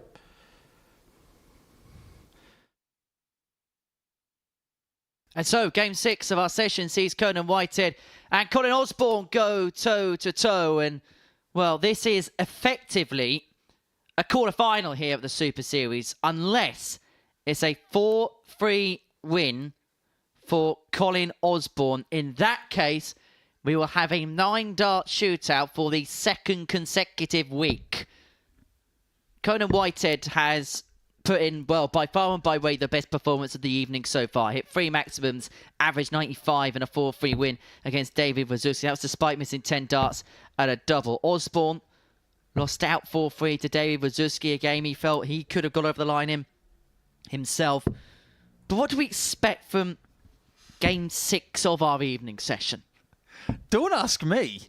Tonight has been so unpredictable. It's like trying to predict the British weather.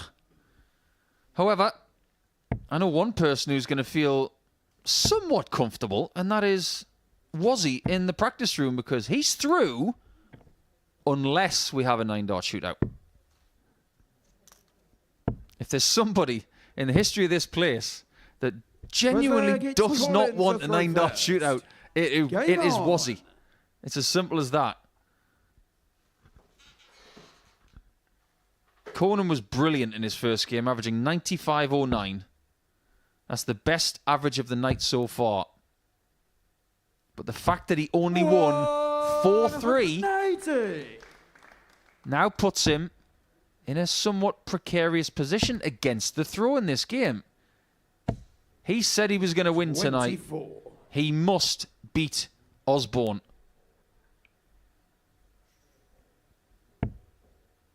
He was excited about the first ever 9-dart shootout.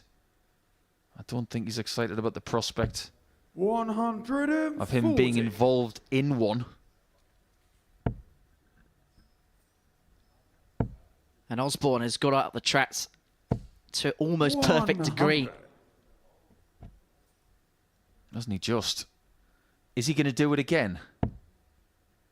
Or he has a somewhat shaky start and then finds what he needs 43 to make the semis and the final again. It's happened before.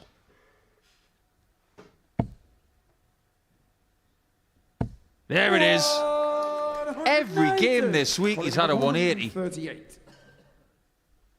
That's now 25.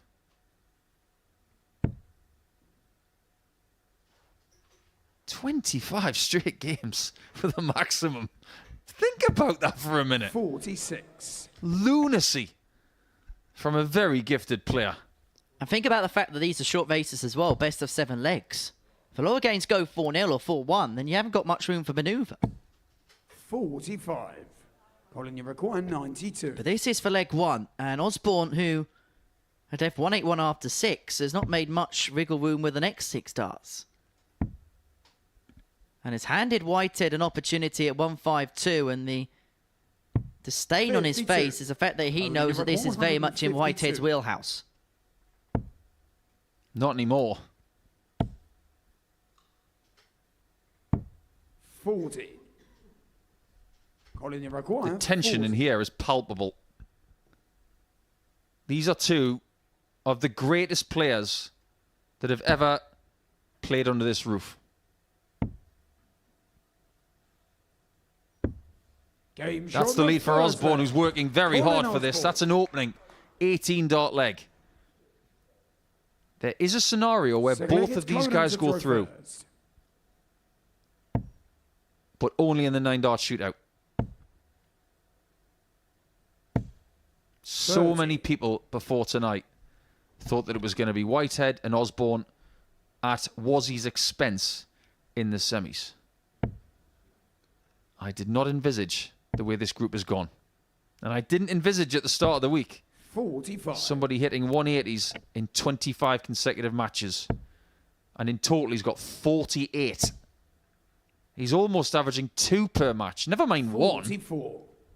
The issue he's got, though, is in the most crucial game of the week, he has not got out the traps at all. And Osborne averaging below 80, but it feels like it's got an air of comfortability in the proceedings so far. 85. At the minute, it seems that way. All it takes for Whitehead to figure it out is one visit. You've seen it before. 92. He needs that one visit to get the blood pumping the way he wants. And then sometimes he just doesn't look back. But will it come? 85. We can't say that 25 consecutive matches with a 180 is a record here at the Modus Super Series. They've both set records this week. In fact, we don't believe anybody's anywhere close to 25 games in a row. That may never happen again. Well, both players have set records, but what they want to do is improve upon their personal record. Both players have won 2 weekly titles in the Super Series format before. But only one, barring the 9-dart shootout from here on in, can make it a hat-trick. Is this that visit? 137. It may just be. Osborne on a bogey number is good news for Conan. They've both been to series finals. One of them has won the jackpot. 133. Conan, you require 58. It's all forgotten right now. It's all about what you do right now. And right now, Conan gets back level. Listen to the roar as he tries to G himself up. He's trying to get something going because he knows so far it's been way below the levels that we've come to expect of the Barbarian. I've had some questions in the YouTube chat about the previous group. People asking how Bradley Brooks won the group. It was by leg difference. 125. Tingstrom, 2 points, +1. Kieran Smith, 2 points, -3. Out pretty much by virtue of losing to Tingstrom 4-0. And Brooks, 2 points and +2. He has won the group by 1 leg.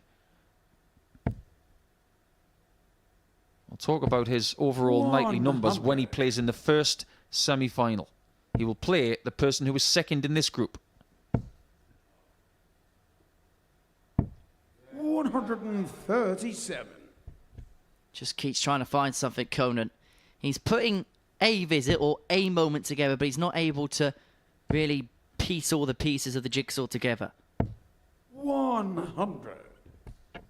If this was a jigsaw puzzle, we'd still be doing the edges. As Colin now has upped his average to 92.5, and looks like he could put himself in a position to really take control of the game.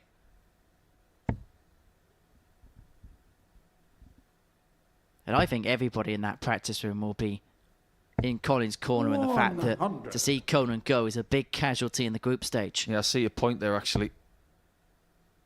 He's an enormous threat in any tournament he plays, but in this place, he has a presence. 57. Colin, you require If there was a 76. scenario where Group 2 would have both of them eliminated, people would want that because they don't like these Super Series legends constantly lingering. Game shot in the third. That's an upturn in quality from Osborne as he takes a 2-1 lead, a 14-dart leg. And that is not a message to Whitehead. That's a billboard. Flag, it's Conan to throw first. It's a statement, and now Whitehead has to respond. And moves across to the 18s and finding more joy there. 128. Next time it's Conan Whitehead's birthday, just get him a birthday card with the 54 on it. He'll be very happy to see it. Nobody who has ever come through that front door here on London Road has ever hit that 54 with more regularity than this guy. 92. Only one this time, but that's fine. But he does to that treble 18 what his shirt designer did to his shirt. He just goes splat. 60.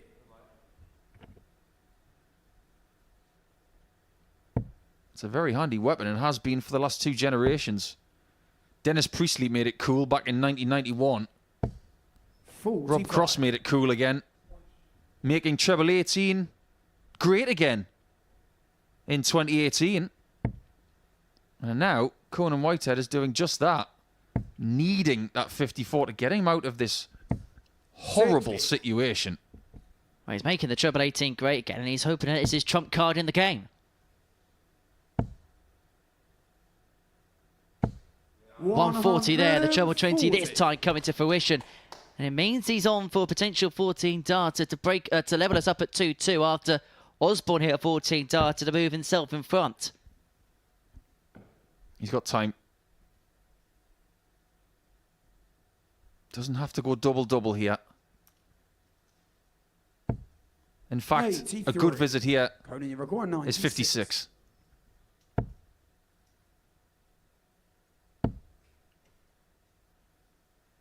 Chase the treble, pay 80. the prize. Barrett covers beautifully well with the last dart, leave himself on double 8. That could have got really sticky.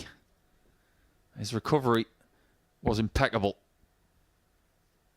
Well, this to make it 2-2 and to make it effectively a best of 3 shootout. 16. It's an exchange in this game, 2-2. Conan Whitehead. Is anybody getting that feeling again? There's something in the water. Tell us, Conan, what's in the water? Game on.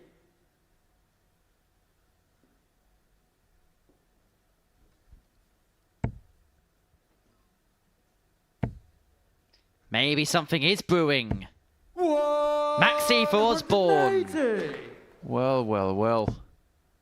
What is it about these Super Series legends when the chips are down? 100. It's time to go all in. Or is it? 4 holes of throw. Maybe I'll reserve the all-in statement for leg 7 if we get there.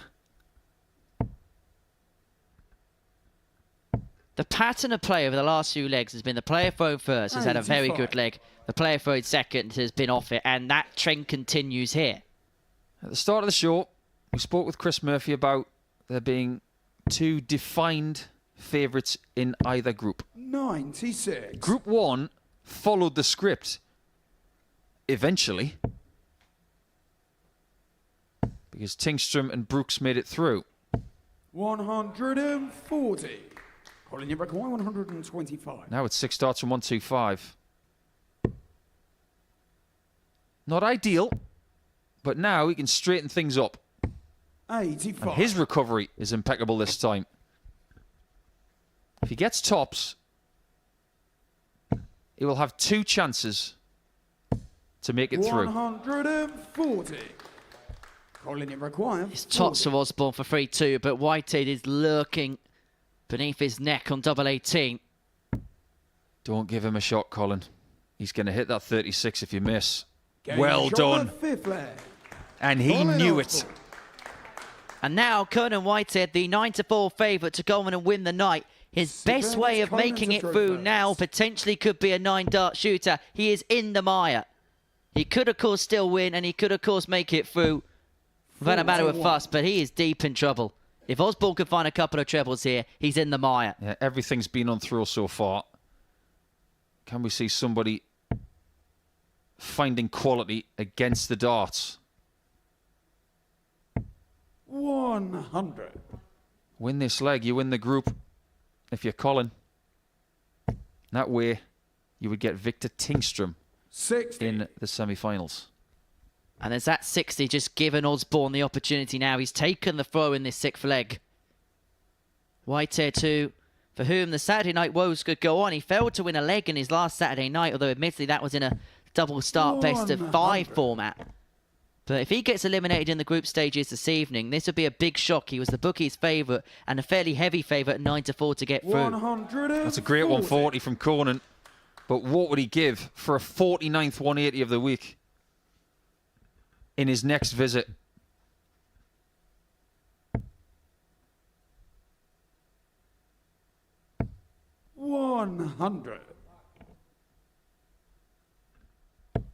He's not going to get it. But is he first to the finish? Here in leg 6. He is, but only just. I ask this question a lot. Who would you rather be? Darts in hand on 201 or a guaranteed look at 160? It's one of those power play scenarios.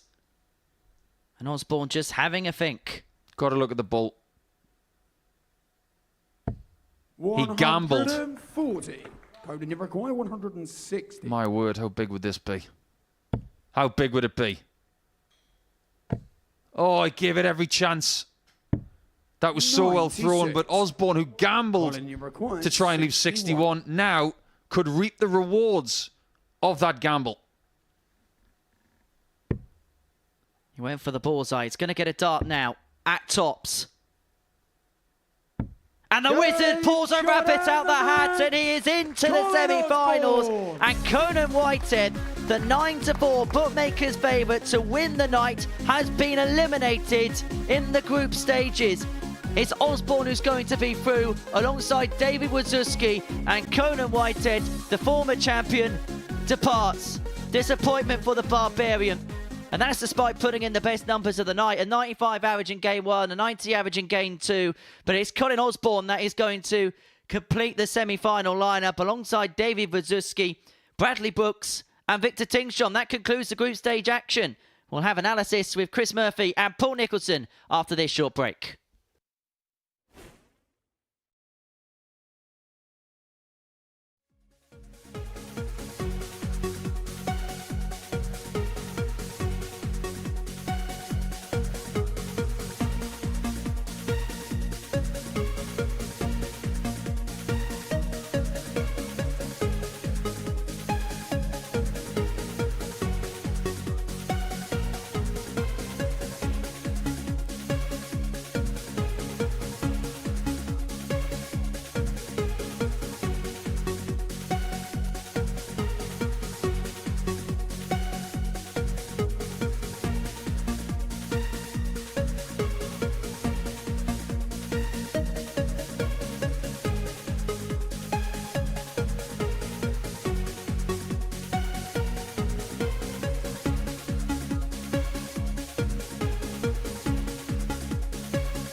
Welcome back to the Modus Super Series, where we were this close to getting a second week where we had a 9-dart shootout, but a real shock in the end. Conan Whitehead going out. Yeah, I think we do look at it as a shock. We've got 6 players tonight who've all won a match. That doesn't happen very often. And the fine margins in Group 1 and Group 2 have given us a very unpredictable night. But to see Conan not making the semi-finals based on what he's done this week and the way he's played tonight is a shock, because going into the semi-finals, the person with the best average tonight is out. Yeah, that's a fantastic point, by the way. Everybody getting a win. As you can see here, the results from this evening, and every match, Paul, going with the throw, which shows how important that can be sometimes. Yeah, sometimes it can be really important, but if you think about the last couple of weeks we've had in Group B, we've had nights where 9 games have gone against the darts. So I suppose every now and again we've got to say that having the darts can have its benefits. But Osborne using that to its full degree in the first 3 legs that he had the darts against Whitehead, and then he turned the screw when Whitehead just fell off a little bit. He'll be devastated not to make the semi-finals tonight and have another crack at Champions Week. But Osborne, you've got to tip your hat to him. He was so calm under pressure, and he put all of the pressure on his opponent in that match. He sat here with us yesterday, Colin Osborne, and he just spoke about, doesn't care about averages, anything flashy. It's just about winning. He's showing that again tonight, isn't he? Yeah, it wasn't flashy. It was very effective. He started with a 6-visit leg, then he got into 5-visit range, and he stayed in that 90 average sort of stuff, which is going to be very threatening on that stage on a Saturday night, especially against people who don't have the experience that he has got. But he's just done it against someone who's got as much experience as he has, if not more. And staying with that group, did we see from David Wawrzewski in that first match, every leg matters on a finals night here? It does, because if you look at the leg difference in Group 2, you got someone on +1, someone on all square, and someone on -1. Effectively, it's 1 leg everywhere. And had it been a tiny bit closer, then we'd still have more darts before the semi-finals, but not this week. It'd be some story, wouldn't it, if David Wawrzewski were to win it? He's spoken about a really troubling time that he's had recently. So to sneak through in both the group and the group stages tonight, he's got to now think, my name could be on pot, as Chris Mason might say. Yeah, that's true. I mean, David is a great guy. You speak to him for 3-4 minutes, you warm to him immediately. He's a lovely fella. But he's got to be lethal in these semi-finals if he's got a chance of creating his own little story. He's a big lad with a big heart, and there are so many people watching tonight on YouTube who will think this would be an amazing thing if it happens. But don't count out Bradley Brooks, who had a bit of a nightmare on the doubles in his group matches tonight and still found a way through and won the group. That's one of the most befuddling things that I've seen on a Saturday night in the last few weeks. How has he won that group?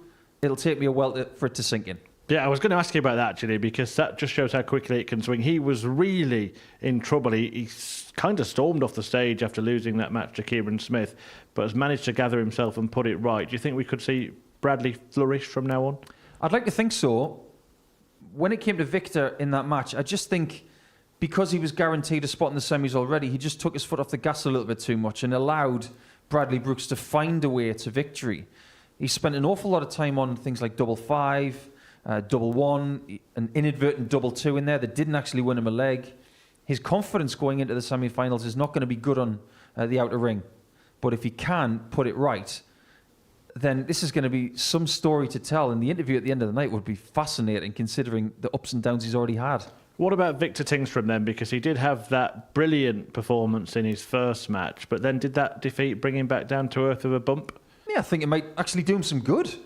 Sometimes when you win 4-0 in your first match and you've got a 4-game gap to your next one, you might think, I'm cruising here. I've won Group A. I've won my first game. This is going to be mine. It might be a nice reminder to say, it's not that easy, Victor. Ask Anton. Ask Andreas. It's never easy. We've spoken about Conan. What about the other player that didn't go through? Kieran Smith gave himself an opportunity, didn't he? Took out that stunning 1-4-2, and everybody was saying, where did that come from at that point? But it actually was a springboard to go and win that match. Yeah, I think when Kieran goes home to Gloucestershire, he should look in the mirror and be very proud of what he's done this week. He didn't play well in the first 3 days. He's improved on Thursday and Friday, and he's shown on Saturday night in front of people and the world that he has got game in there. He's just got to find ways of getting it out in a more positive manner. Beats himself up too much, learn from that, come back, and let us know how you can evolve. We've seen the favourite go out in Conan Whitehead. Victor Tingstrom has lost a game. Is this now any of those 4 players in with a huge chance? I'd have to say so. The numbers that we've got for the groups tell you a very, very short and punctuated story of everything's close. So I wouldn't be surprised if it goes all the way in all of the matches that we've got left. We hope it does because it'd be very entertaining. But if somebody can find the quality button now and start pressing it, they could steamroll their way into Champions Week. I think the person who's going to be the happiest is Colin Osborne. He's won Game 6 and he's dispatched the favourite. He'll feel 10 feet tall right now. And do you think it might well be that experience that is the difference between the 4 that are on the stage tonight? Well, if you compare Colin to the other 3, look at what he's done here and look at what the others haven't. Bradley Brooks has never been here on a Saturday night before. Wawrzewski is in new territory on a Saturday night. And as far as Victor Tingstrom's concerned, he's probably the most experienced when it comes to semi-finals. And he's been to 1. So Osborne is swimming in experience. If he can use it, it could be his week. Right. I'll get one name from you now. It might be different to the start of the night. You said that Conan Whitehead wouldn't forgive you. I think he will now. So which one of the 4 are you going for? I'm going to go for Osborne. Easy answer, really, because I go on previous behaviours coupled with what they've done tonight. It's the same sort of thing from Osborne. It's tenacity. It's not starting well. It's getting better. It's making the semis and succeeding. And at the minute, he just looks like someone who wants to get his fingerprints back on that cup. And with Colin Osborne in particular, you've mentioned a word this week, legacy. It's a week that's seen him pass 100 wins, have that record of the 3 perfect days. So it would be very fitting for him to be holding the trophy and returning to Champions Week, wouldn't it? Yeah, it would. I think there's unfinished business for Colin. There aren't many things he hasn't done here. He hasn't had a 180 in 25 consecutive games like Conan has, but that doesn't bother him. But getting so close to a series title and being denied by Littler, that doesn't sit well with him. He wants to get that series title, but in order to get there, to have a chance, he must win tonight. So over to you, Colin. Let's see if you can do it. Yeah, absolutely. Well, we'll let you go and enjoy it. And next time I speak to you, hopefully the play you've gone for is still in. But it is time to get the semi-finals underway.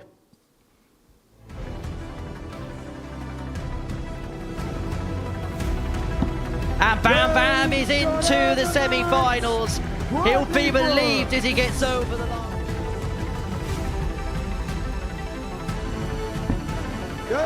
Okay, things are getting very interesting in Group 2. And so the first semi-final is about to get underway, and it's Bradley Brooks who forced his way through, eventually winning the group earlier tonight after a slow start against David Wawrzewski, who is back for the first time in 3 months playing a proper darts tournament, as he called it himself. The former World Youth Champion Bradley Brooks looking to get another big prize to his name for Wawrzewski. I think this could be an emotional night if he lifts the trophy at the end of the evening. I'll hand you back then to Paul Nicholson, who's joined Henry Deacon.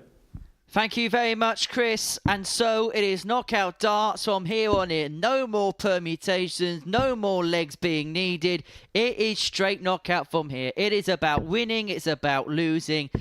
And in 3 games' time, someone will be lifting that trophy or hoist and will be claiming that place into Champions Week. Bradley Brooks, by virtue of winning Group 1, will have the advantage of throw against David Wawrzewski in the first semi-final. And it's fair to say that after everything that we've seen in the group stage matches, we have got no idea how these semi-finals are going to go. Isn't that the best way, though? We haven't got a clue what's going to happen next.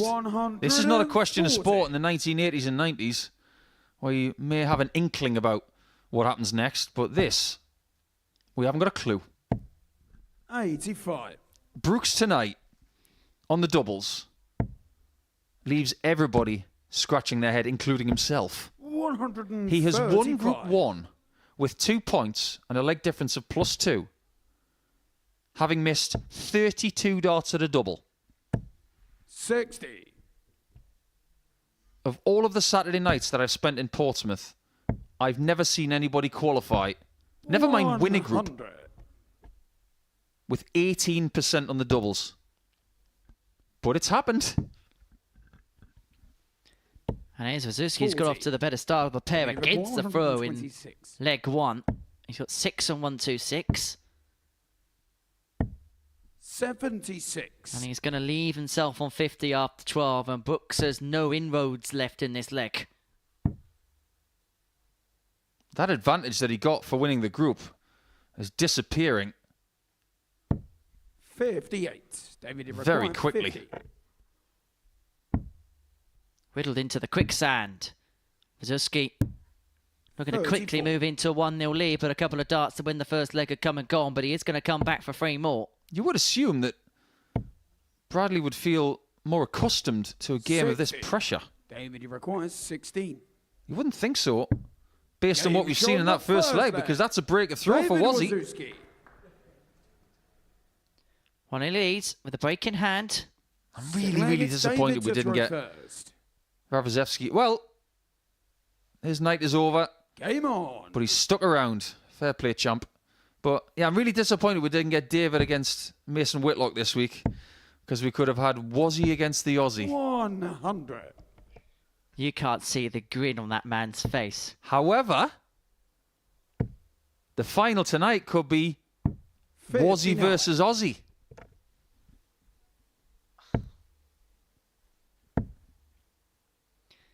Tumbleweed 42. sifts all the way through the live lounge in Portsmouth. I thought that was pretty good, actually. Just like that first dart. It's amazing what happens when you get a good first dart. 140. At times this week, Bradley has been swimming against the tide. 60. Sometimes been swimming like David Hasselhoff in Baywatch. Making it look easy. 93. Well, it's a bit like that scene from The Simpsons where Mo Sislak kicks Barney out of the bar and then he somehow returns in behind. That's kind of been the story at times of Bradley Brooks this 43. week. Yeah, you can't get rid of him. If you've got that reputation in this sport, that people can't get rid of you, you have to admire it. 100. He's tenacious. He's stuck in leg 2. Left himself 109. First to a finish. He is going to get a poke at it. And he is going to get a couple of pokes 41. at it. Ready, require 109. I've said it once tonight already. He just wants an easy checkout. 77. There's no such thing for Brad tonight. But you could say that nothing's come easy for anybody so far this evening. Although that treble 20 is coming a lot more easier for David Wawrzewski now. And a 132. nice little touch there from David. Looks up to the heavens and he'll be hoping that this doesn't go. That word hope Game shot the is very second apt, leg. because Bradley was Brooks. hoping he would hit that, but he's just had a beauty on double 8. Feel like it's Bradley Break to throw back. first. Game on. Immediate. And you could hear in his Lancastrian accent the cry of get in. And he is hoping now that now he's got the break back, he can really kick forward in this 140. semi-final. I just wonder if anybody's going to stop Osborne tonight. 81. He's won 12 straight games this week. And 100. this is Group 1 at its best tonight, in my opinion, and Group 2, because we have not been able to take our eyes off any 121. shot. Can you ever remember a night where everybody's won a match? 125. I honestly can't remember one. I'm sure it's happened, but it's rare. 70. Bradley require 136.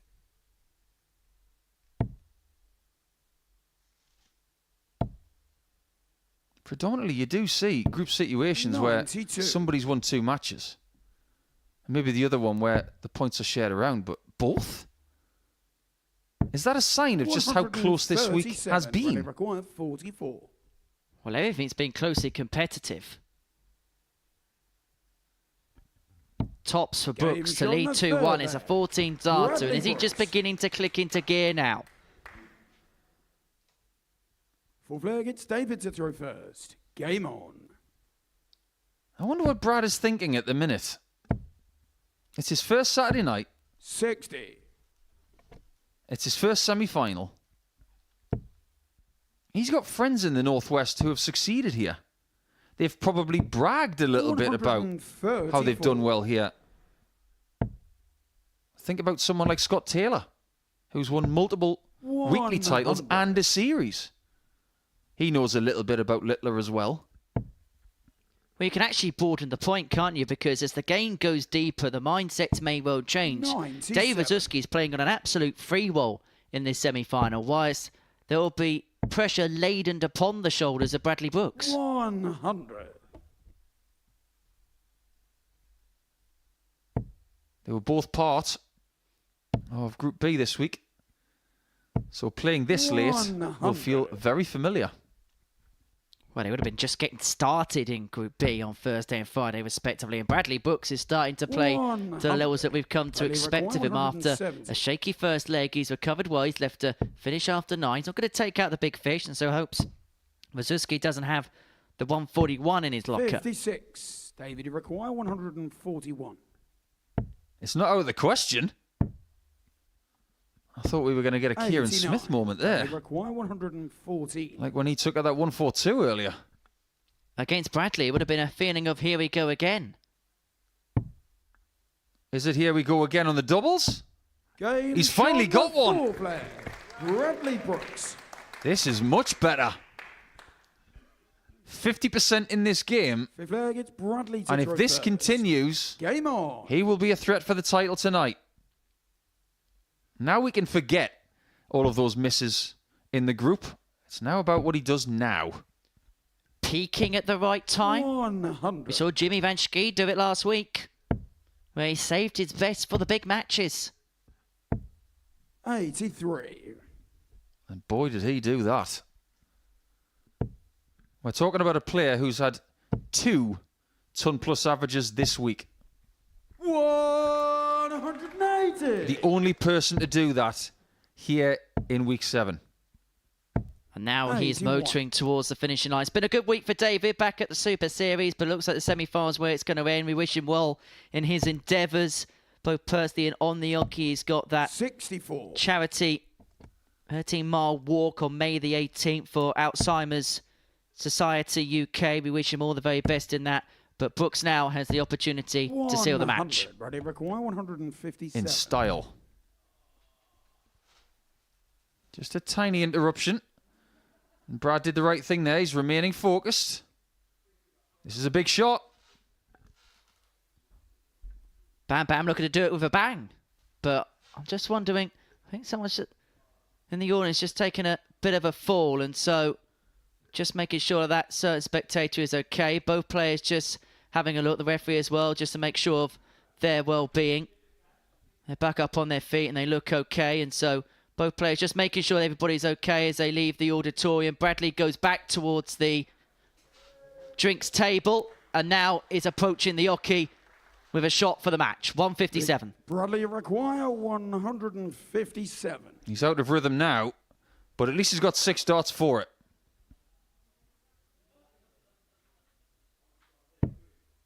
Well, there's the 7. 46. I don't blame him for having a dodgy visit there. It was a good 30 to 45 seconds 100. as he was waiting there. But now 111. he's only guaranteed 3 more darts for the match. Chevel 17 would have left Tots a back-to-back ton toppers, and when you consider the woes he's had on the doubles so far this season, there would have been somewhat an irony about that. 30. 6 bad darts. 137. Wazzy can't take his shot. 59. So this is the most doable of the efforts he's left himself. But it should have been less than this. However, double 12 will seal Bradley Brooks' place in the final. Bradley Brooks. And Bam Bam is into the big game. As for David Wawrzewski, it's been a great week back for him here at the Super Series after a little time away. We wish him all the best in his charity endeavours next month. As for Bradley Brooks, I think both players just double-checking of the well-being of that spectator in the crowd. Brooks, 4-1, the victor, 86.6 the average, at 114, a real turning point in that semi-final. And so Bradley Brooks of Blackburn is into the final. Who is he going to face? The second semi-final sees Stockholm's Victor Tingstrom take on Middlesbrough's Colin Osborne.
Well, what a fantastic night we're having here at the Live Lounge in Portsmouth. Some more than others, particularly Bradley Brooks, who's just made it through to the final. Bam Bam getting the job done with a big bang against David Wawrzewski in that previous match. But now attention turns to semi-final number 2, and it is Victor Tingstrom, the Group A winner, against Colin Osborne, the Group C winner, and of course former finalist of a grand final here. Last final he played was against Luke Littler. Can he get through to another one? It's time to find out.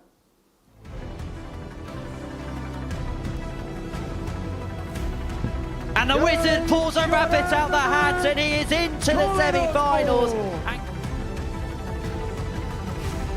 Because it's double 18 to win the first match. Oh yeah, that's how you do it. That's his best finish of the week. And yeah, it is another big match for Colin Osborne here on the Super Series stage. It's been a long time coming for the Wizard, but he's just gone about his business so calmly, so assuredly so far this week. Victor Tingstrom, who had that fantastic Group A campaign and looked $1 million in his first match of the night, but maybe came back down to earth with that defeat at the hands of Bradley Brooks. Can the Wizard get the better of him here and make it through to yet another final at the Modus Super Series, or will Tingstrom win the tie? We will find out over the best of 7 legs in the company of Paul Nicholson and Henry Deacon. Chris, thank you very much. 2 players whose games are just built upon consistency. And so perhaps it's not a surprise that at the beginning of the evening we saw this pair in the semi-finals, but the way this pair got through to the semi-finals and where their position perhaps was a little bit more of that. Colin Osborne lost his first game 4-3 to David Wawrzewski before beating Conan Whitehead 4-2 in his last game. And when Victor Tingstrom beat Kieran Smith quite routinely by 4-0, we thought maybe the floodgates would have opened. But an uncharacteristic performance in a 4-1 defeat to Bradley Brooks means that he's going to be throwing second against Colin Osborne, who by virtue of that victory against Conan Whitehead went on to win Group 2. group winning this week has not been a problem for these two. Like Murph mentioned, Tingstrom won Group A. 100. Colin won Group C. He also won Group 2 tonight. Does that tip things in his favour, I wonder? Or will it be experience once again that wins over youth? There will be a lot of people tuning in for this semi-final from Sweden because they've got high hopes for the Belkin boy. This second semi-final 140 may just deliver anything we hope it can. But it must be better 97 than his second group game for the Swede. That will not be good enough against this guy. Well, these two have already had a big battle this week. Both are in the equation for Group A progression 65. deep into Wednesday. And Tingstrom effectively ended Osborne's hopes of winning the group with a 4-3 victory on Wednesday afternoon. 100. We've had every possible result tonight. 3 4-3s, a 4-0, a 4-1 and a 4-2. And then a 4-1 in the semis 56. with Bradley Brooks against 144. Big Wazzy. This would be a big wad on 12s. 100. Almost a big wow. And a big sigh of relief for Osborne, who now comes back for tops. It's been his friend tonight, but not on that occasion. Chasing double 5. And Tingstrom's going to come back for double 12 for the break. 24. You saw what happened to Bradley Brooks in the previous game. Game shot on the first. He lost his advantage of throw immediately. But then, the reply from Brooks was to win the next 4 legs straight. Second leg, it's Victor to throw. The Wizard will be hoping he can do that. Game on. As the Wizard goes back to business. You could see he's going for Wizness.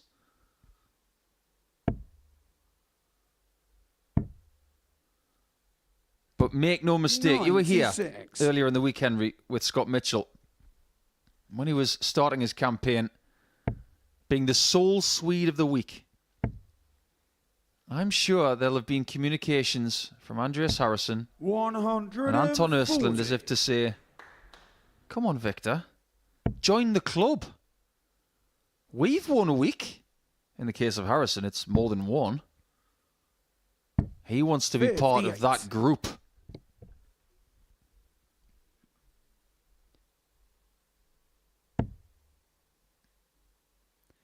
When Whitehead went out, well, both of these players have thought, well, this is now mine for the taking. Possibly.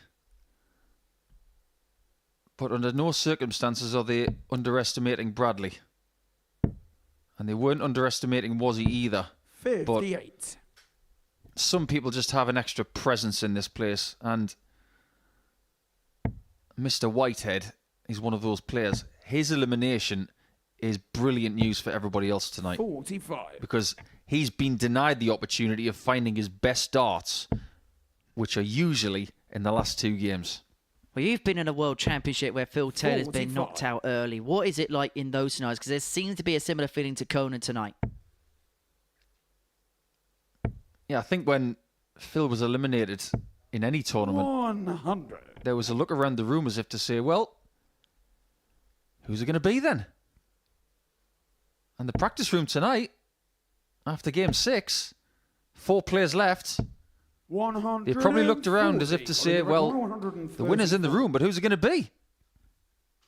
Well, it's been this man on a couple of occasions.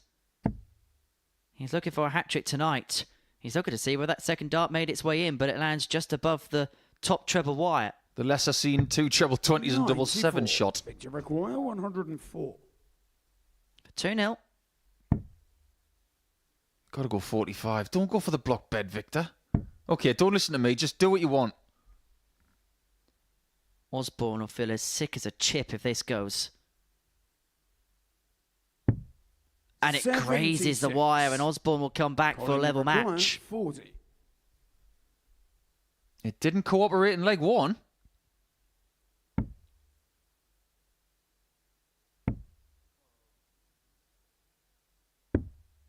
And it doesn't in leg 2 either.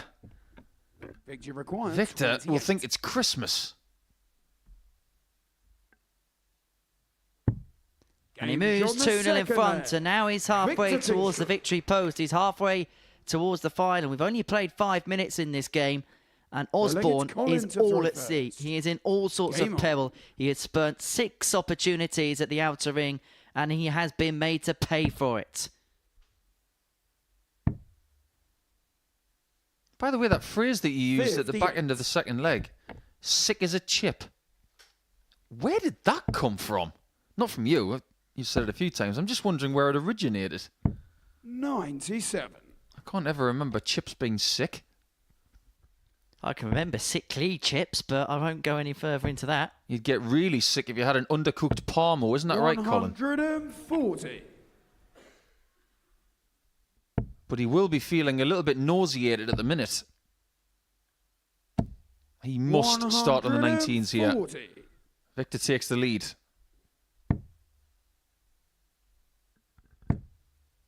This is a seismic passage of play in this semi-final.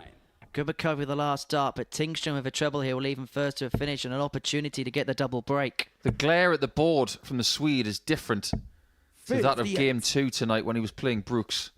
He looks a lot more focused now. It's a risky game to play, to take your eye off the ball at any point on a finals night. 85. If Victor's done that, he learned a very harsh lesson. But he's back. He's making up for the mistake. And then some. And that 140 now means that this 139 might be must hit for Osborne. And it's not going to go, and so Tingstrom is back for 3-0. 99. Victor requires 66.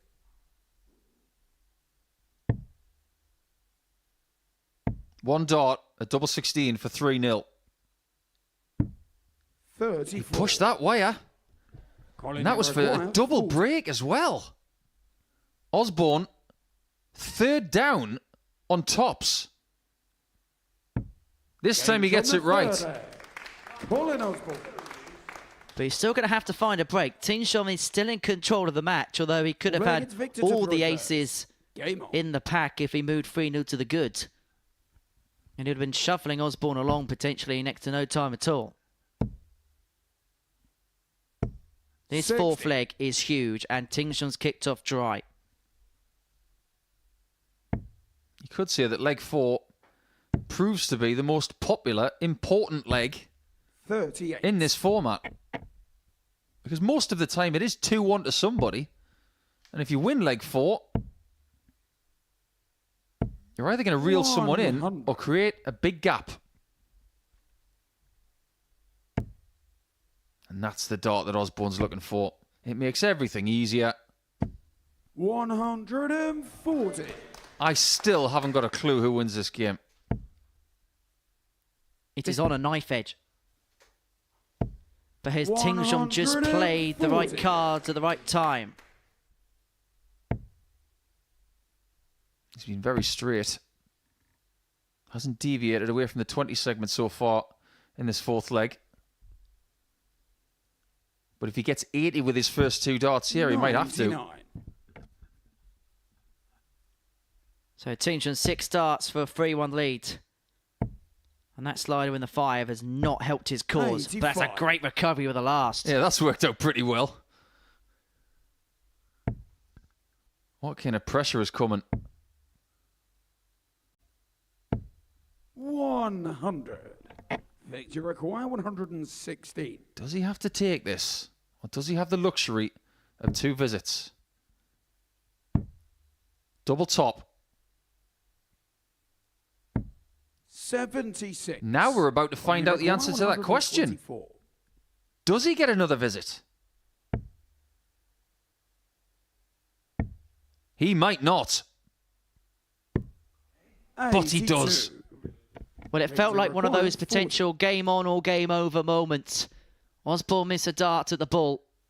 Can Tingstrom mop up on double 10? 2 5s. Found last start. And Victor Tingstrom now is a leg away from the final. You just wonder the level of play that the Belgian boy has been at this year, both here and back in Scandinavia. Is that sharpness being found at the right time? We're talking about Nordic and Baltic qualifiers for European Tour events, Nordic and Baltic matches in their division. They play an awful lot of games. 96. Coupled with this, he has no reason not to be sharp. But then again, Osborne has been playing ADC darts. He's been playing local stuff. 96. It's almost as if Colin is always sharp. But we're about to find out who's the sharpest.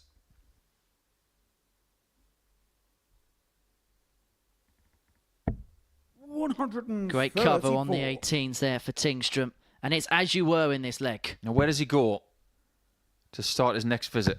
And I'm talking about Victor. To join Bradley Brooks in a few minutes' time. The 144 isn't going to go. And so Osborne will return. 57. And again, he should have opportunities at tops to win a leg. This to pull it back to 3-2. He's had plenty of opportunities in this semi-final. He's taking this one. He refuses to tap. There really is a never say die attitude, isn't there, about the wizard? But Tingstrom now has the throw to send himself through. Earlier in the night, Henry, we were talking about the possibility of playing someone in the final that you've already played. 57. That will happen if Victor wins this match. He would get a revenge match against Brooks. If Colin was to win the next 2 legs, his one and only game against Brooks this week would be in the final. 60. Colin Osborne, who, by his own admission, will say that he's had to dodge a few bullets this evening to get to the position that he's in. If he can get over the line here, he may have used up all of his lives. 121. If he can win this week, after dodging that many bullets, at least he'll have 4 to 5 weeks to recover 98. I feel like Keanu weaves the way he's dodged so many bullets.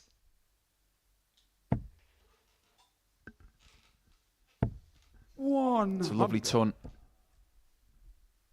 Victor has lost the advantage of throw for now. 59. He may even lose it for the rest of this semi-final if he's not careful. It may be happening again. This guy just does not know the two words, give up. He's one of those players that once he's on the canvas, you've got to land the knockout punch. But that, a good visit for Tingstrom, forces the 80 to go, to send us to a decider. Double 10. He thought it was good. A reset needed.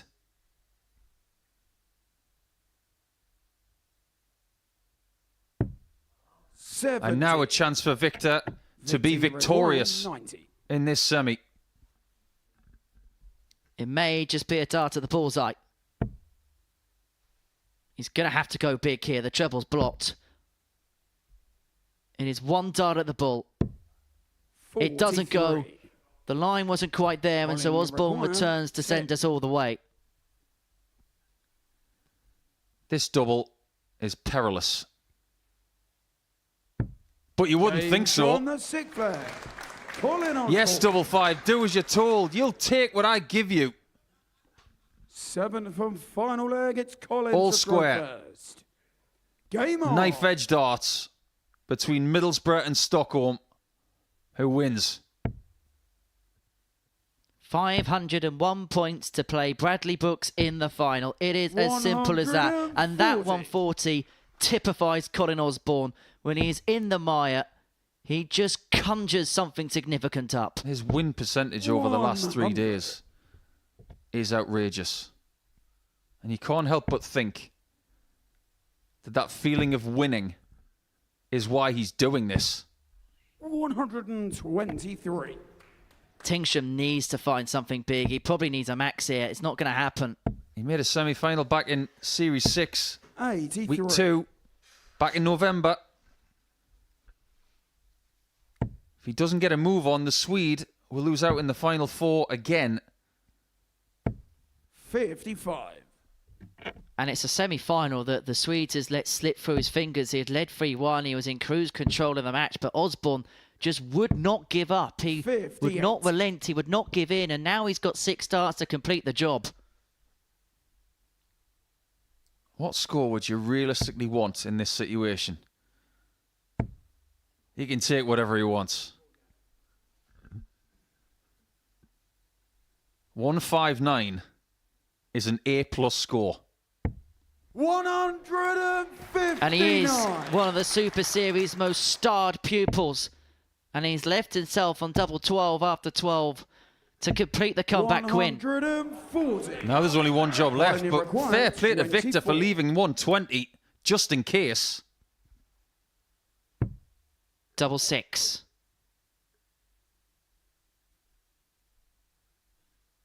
You could feel the tension in the room. It's a big dart. It's a big moment.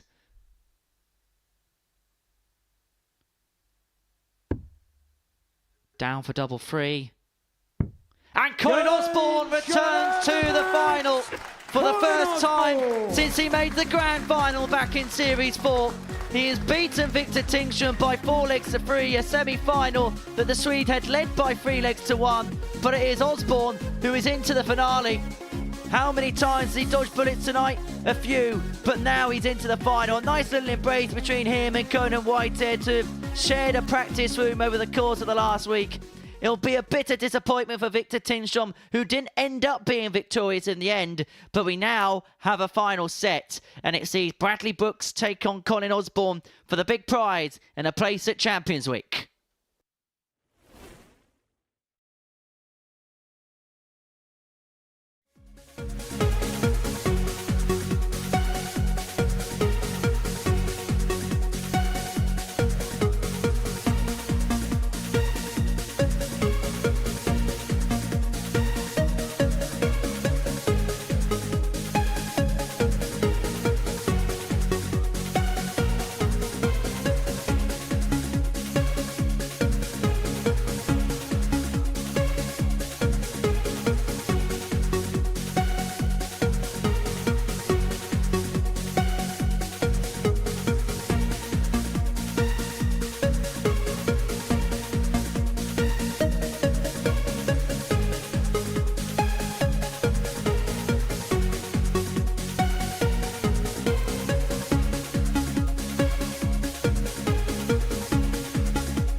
And so the final is set here at the Super Series Week 7 of Series 7. It will be Colin Osborne against Bradley Brooks. And Paul, you mentioned that winning mentality of Colin Osborne this week. I think we just saw it again.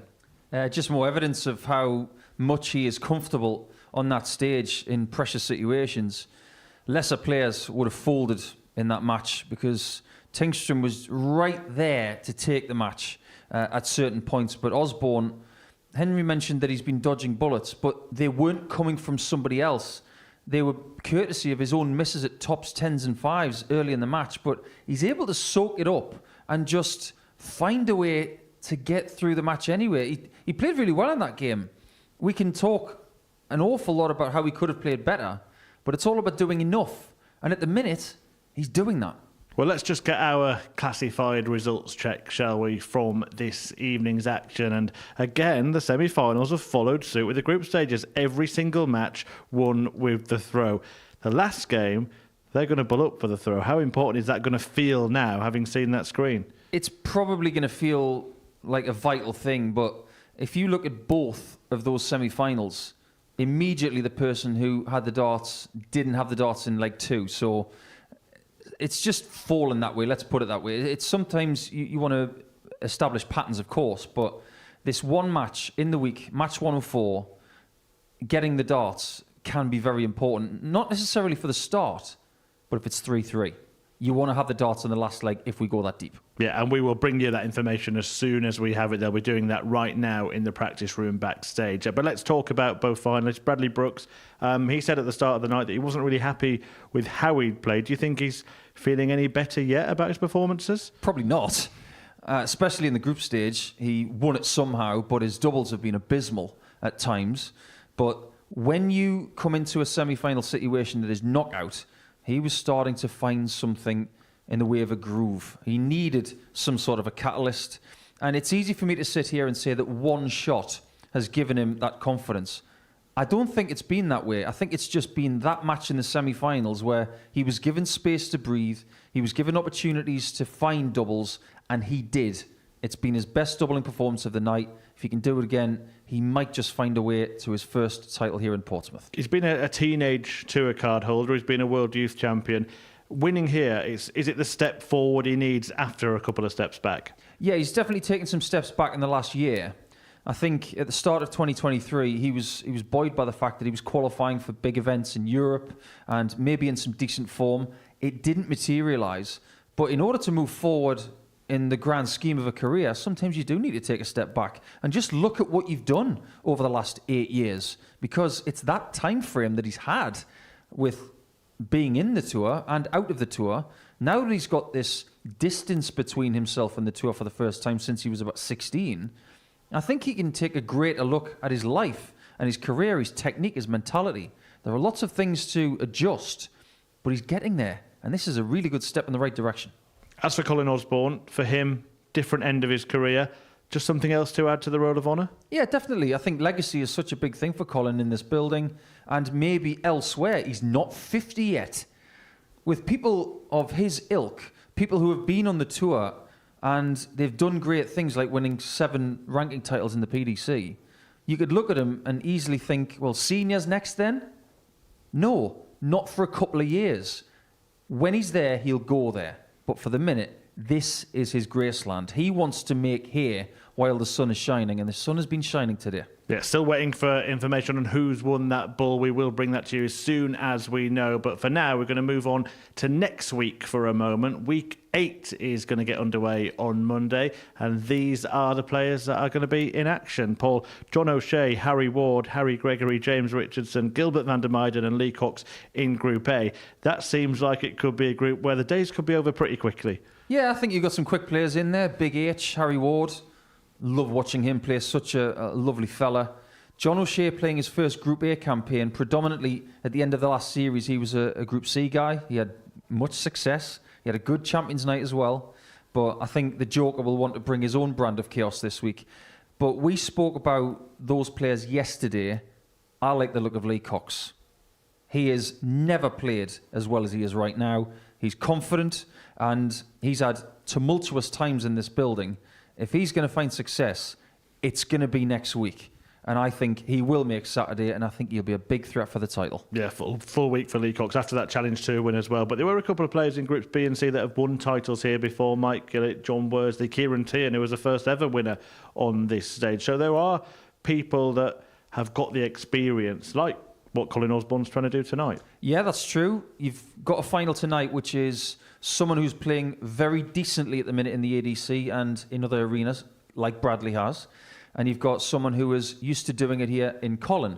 It may be the same story next week. People will have to tune in to find out, but there'll be some rough rides throughout the course of the 6 days of action. But don't forget about Mark Dudbridge as well. The perfect group for him and his engine and his capability with his darts is Group B, and that's exactly what he's got. Right, I've just been told who's won the Bull, but I'm going to ask you a question before I reveal it. Is it more important to one player rather than the other, bearing in mind that the weeks that they've had? It's a good question. I'm not sure, though. I think this is a format, best of 7, which gives you a little bit of space to figure the game out. But the last thing you want to do is let someone get the jump. So whoever's got the darts, make the most of it, but keep your foot down. Get to 3 before they do, and then take care of number 4. Well, breaking news, Bradley Brooks has won the Bull in the practice room, so he will throw first. This final, it does have the potential, doesn't it, to really take off. It hasn't been the same kind of finals night like last week. I mean, when could we get a repeat of that? But we've got 2 players who haven't yet reached their top level. It could happen in the big match. It could. And even if they don't have to, we'd like some drama. And usually with drama, it's missed doubles, which is something that both of them have had at some point over the last 3 days and indeed in tonight's finals. So I wouldn't be surprised to see it go 7 legs. But there is also the likelihood if someone can just find that purple patch, they could stretch their legs. And of the 2, the more likely is Bradley Brooks. Because if you look at what he's done this week, with 105 average in his 4th game yesterday.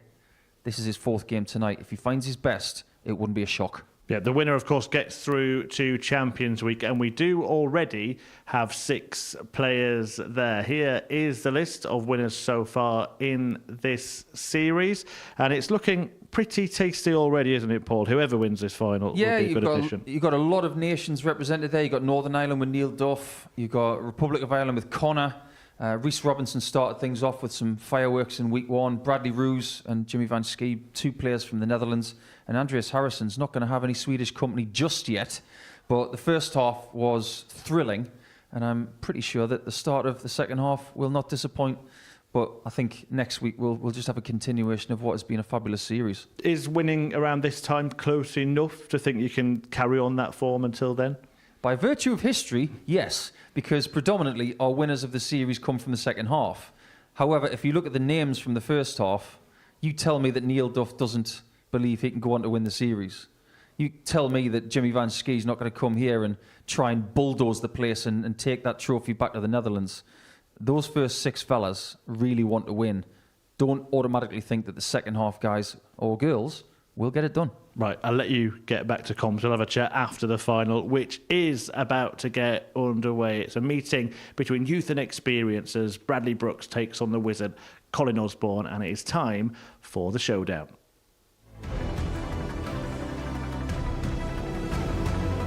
Double 12 will seal Bradley Brooks' place in the final. Bradley Brooks.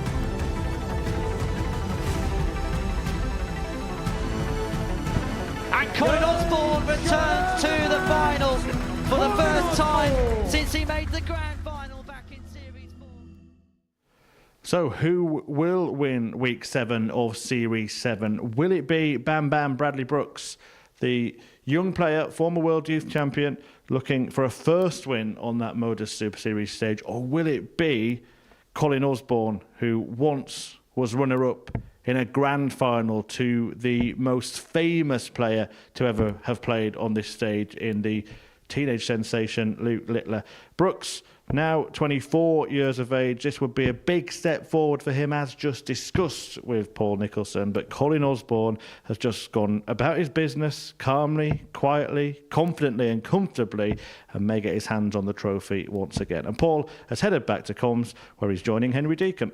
Thank you very much, Chris. And so what happens when youth meets experience? Bradley Brooks, the 24-year-old former world youth champion, up against Colin Osborne, who has been here and won the T-shirt a couple of times before. He's looking for a third weekly win under the roof of the Live Lounge in Portsmouth and join a handful of players in doing that. For Brooks, this would be a breakthrough win. That is the trophy they're playing for.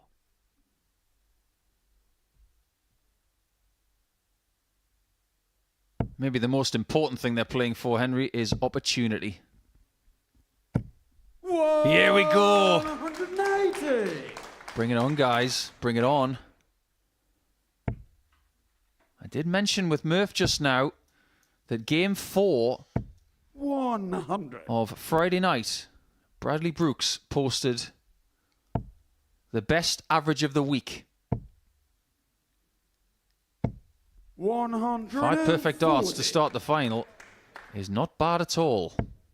Statement of intent. He has been saving his best for the clutch matches this week. We saw an upturn in form from the group stages to the semi-finals where he meandered his way through in the end before then ruthlessly destroying, shall I say, David Wawrzewski by 4 legs to 1, averaging 86.6, and the doubling improved to a large degree. In this first leg, he's left a single to double after 9. Just like the first leg of the night from Victor Tingstrom. 140. Might need this level to get rid of Colin, who's loitering.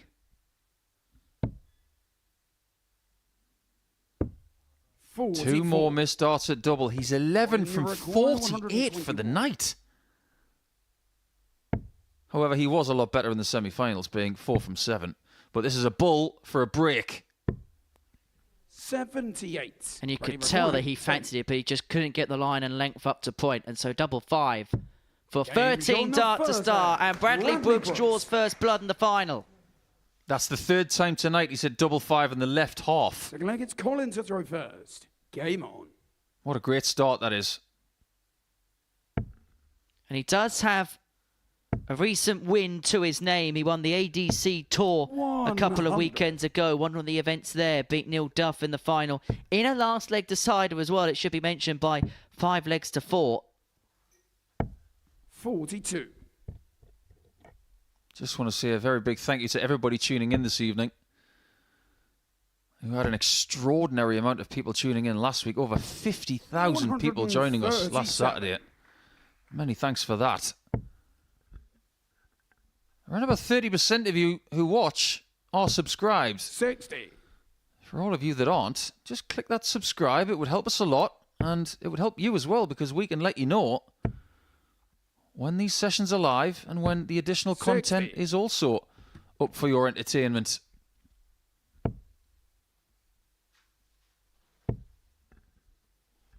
Not necessarily as hot on the inner ring at the start of leg 2 here, Bradley.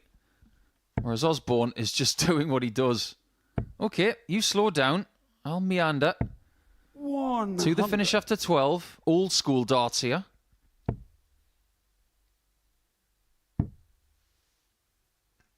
And so as quickly as Brooks moved his way in front could be as soon as Osborne levels proceedings. 6 and 104. Couldn't find the trouble with the second dart, so it's all about the powers of recovery from here. 82. That's not too bad at all. Can Bradley get to a finish? 123. Just about. He asks the question.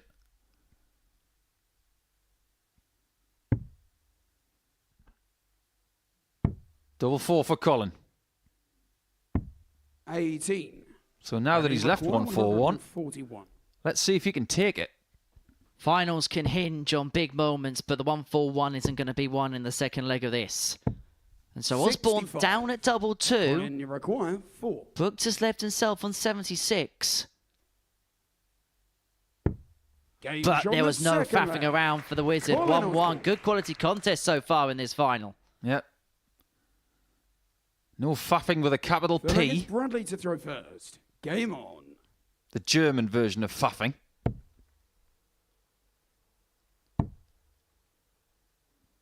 In this series, 40. we started with 2 finals that went the distance.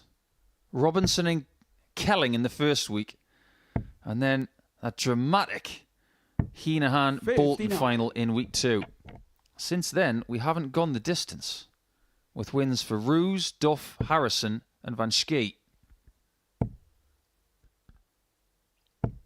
Osborne has won his 2 finals in 2 different manners. He beat Aaron Monk 4-1 in his first final, averaged 97.18, was 4th and 6th in the doubles. His second one, another high-quality 95. affair, and he just got over the line in the last leg decider against Christian Kiss 4-3.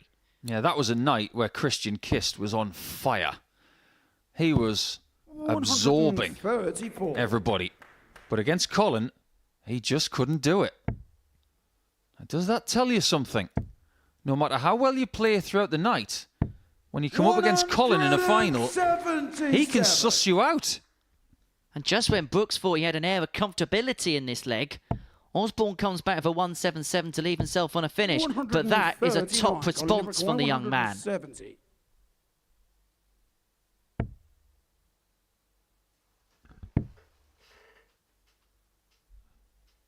I just wonder if Bradley's having a think about what he wants to 98. leave here, Bradley because he will 48. have a normal MO. He's going to stick with tops. And this Game time there's shot nothing further. wrong with it. Bradley Brooks. Well, the 2 legs he's won have been in 13 and 14 in this game, and he now moves to the halfway point Full flag, it's for Collins to victory throw in this first. final. All gone with throws so far. 2-1 to Brooks.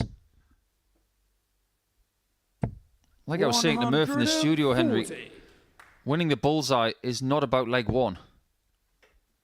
It's about leg 7, if you need it. 59. There are times when you win a bulls off and you think, you know what, you can have it.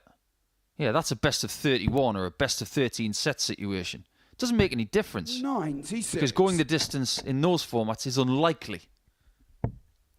But in this, if you get the bull, you take it, because you might need it. 140. Well, week 7 has heralded a former champion in the Super Series before. Raymond Smith won that in Series 2 and then went on to win the jackpot, beat Matt Clark 4-3 in a last leg decider in January last year. 43. And that's going to be the next target on Osborne's list. If he can win another week, he'll feel like he would have completed the set if he can win the big title. Yeah, there's not much that Colin hasn't done here. 56. He's a bit like Jim McEwen. Even though Jim's won a series, you look at players like Whitehead, like Osborne, like McEwen. 94. It's like they're collecting Super Series cards. They've almost got the full set. However, Colin hasn't got the Super Series shiny. 134. Colin Iroquois, 128. So both players on a ton plus out. Osborne first poke of the 128. He's not going to get a poke at the ball, and so Brooks 112 to 56. get a break of throw, which would then give him the 112. darts to win the title. Time for a game changer. It's tops again. Game shot It's on just the fourth sensational. leg. Bradley Brooks. He has struggled to finish all night long. But when he's The been flag given is the Bradley to opportunities, throw first. Game he's taken on. them eventually, but now he's finding them without any trouble. And this has got to be a red flag to the Wizard. 139. He's a leg away from that now. Bradley Brooks, his first finals night could herald a first weekly win. But how many times this evening has 85. Colin Osborne's back been against the wall, and he has still found a way out? Has he played anybody who's been playing this well, though? It's a 98 average from Brooks. 97. He's doing it again, finding his best darts at the end of a session. Well, the best game of the night has been the last game of the night, without any shadow of a doubt. 100. And Brooks here is hoping to put the hammer home in this final.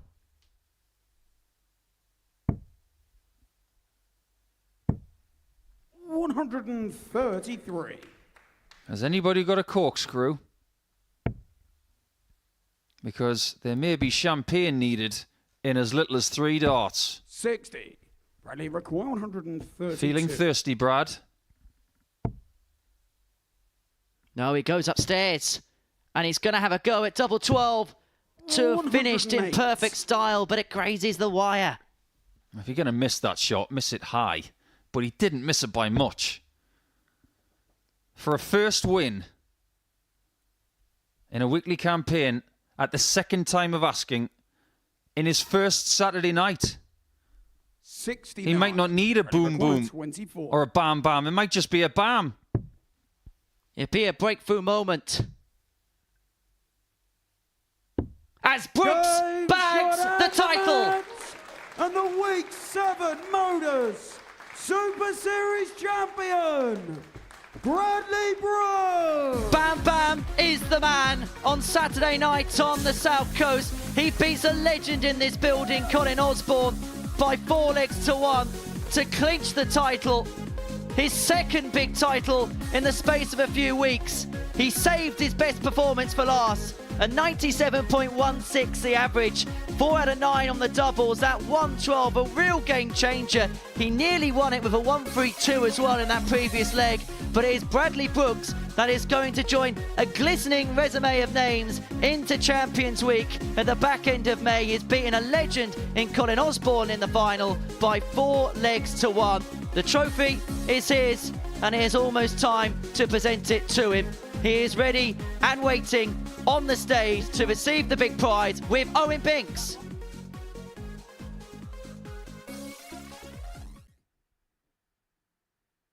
And now, ladies and gentlemen, it's time to present the trophy.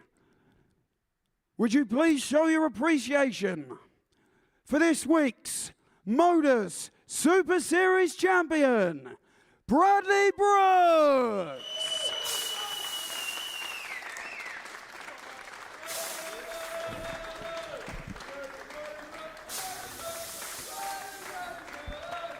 Yeah, big moment for Bradley Brooks winning that trophy. Look, not the same kind of drama as last week, but Bradley Brooks, he deserves that moment, doesn't he, Paul? He does, because he worked super hard over the last couple of days just to get into Saturday night. Let's not forget, on Friday, if he didn't win his last match, he was running a risk of not being here. And this is his first Saturday night. But the way he's worked through his schedule tonight, you've got to give him a lot of props. It's not been easy. And he saved his best for last, and the best performance of the night came in the final. Yeah, we are going to be hearing from Bradley Brooks. He's going to come up and join us in just a moment for a chat. It'll be interesting to see what he has to say. So before he gets here, let's just talk about his opponent, because it looked destined to me for a long time. How will he be feeling now? Well, I think both of them are going to be exhausted. It's been a strange old final night. Colin's going to feel as if he's let one slip. But when he looks at the numbers and when he looks at the performance of Brooks, he'll understand that he was outdone tonight, and he'll just have to come back and try again a little bit later in the year. But Brooks will feel very proud of what he's doing at the minute. He's going through a process of trying to figure out who he's going to be next. And this is a great notch on the ladder to see where he goes from here.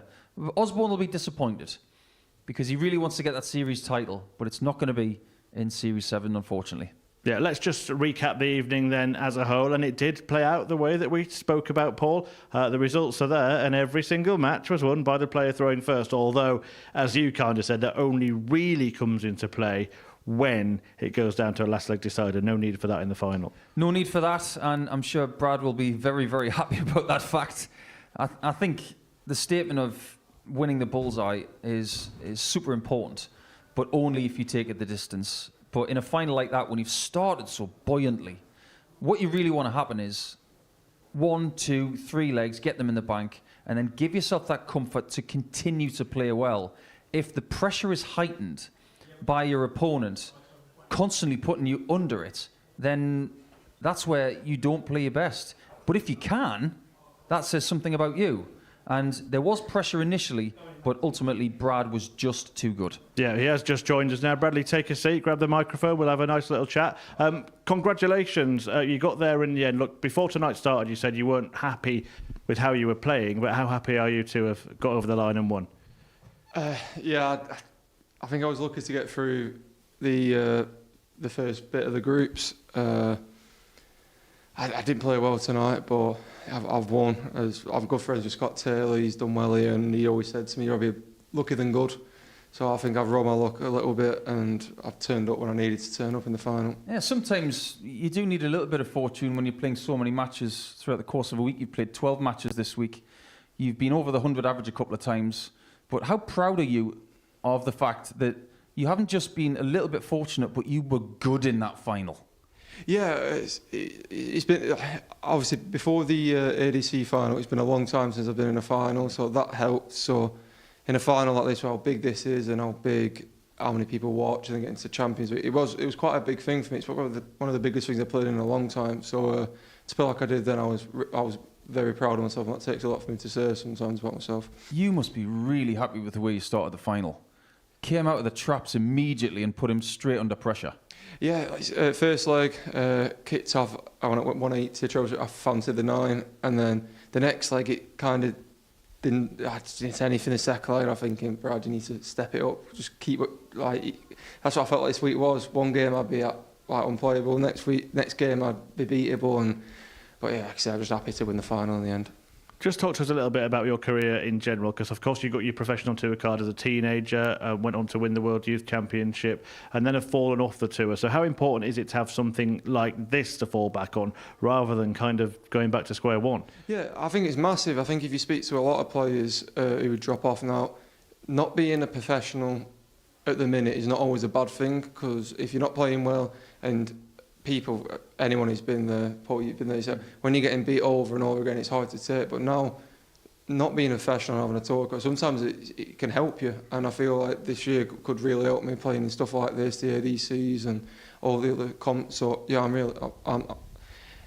so in a way it's a step back, but for me I think it might be a step forward as well. There were some people in our chat group tonight on YouTube asking questions like, what are your ambitions for the year? Because when you're not in the PDC Tour and you are making your second appearance on a Saturday night here, do you have goals for this year, or do you just want to play as much as possible? Yeah, I think it's more playing as much as possible, but the way I was playing coming into this week, I think I did an interview and I said today, if I didn't win the whole thing, I wouldn't have been happy with my week. I really think I'm probably... it still needs work and with the new throw and stuff like that, but I think I feel like the best version is coming out in me, and I'm really happy where it's going. And yeah, I just love playing darts at the minute, and that's the main thing. It's interesting you say that about the throw. When you first burst, was it just all kind of natural, and now you're having to sort of think about how you play the game a little bit more? Yeah, it was just like I used to set it, spin it, and then it used to be very methodical. I wouldn't say methodical and slow, but it was all like I tried making it like robot-like to repeat, and I started to struggle with trying to spin it, and I was having problems with spinning it, and it weren't sitting right. So I just said, I'm going to go back to basics. I'm just going to pick it up, pull it back, and throw it, and we'll go from there. And it's been working recently. It's amazing how many people at the minute are really analysing their throw. Recently, we were talking about Jermaine Watamina and how he's trying to withdraw some of the pace in his action. He's making it more methodical on the way back, but it's more about making it one movement. Yeah. So instead of stopping and then going back and forward, what you've done is you've made it a rhythmic one movement, yeah. Isn't that right? Yeah, like you said, it was just, I just said to myself, just like, if I was, say you was just having a 3 darts practice, like anything, that was natural to me. So all this spinning wasn't natural. No one made me do it, I chose to do it, and I think now just pulling it back and fire it. Sometimes it goes wrong. It can be erratic sometimes, but it just feels comfortable for me at the minute, and I'm really happy where it's going. And when you are going through this process of evolution, because it's not necessarily change, it's your throw evolving, is there anywhere better to play than here because you've got all these guaranteed games to test it?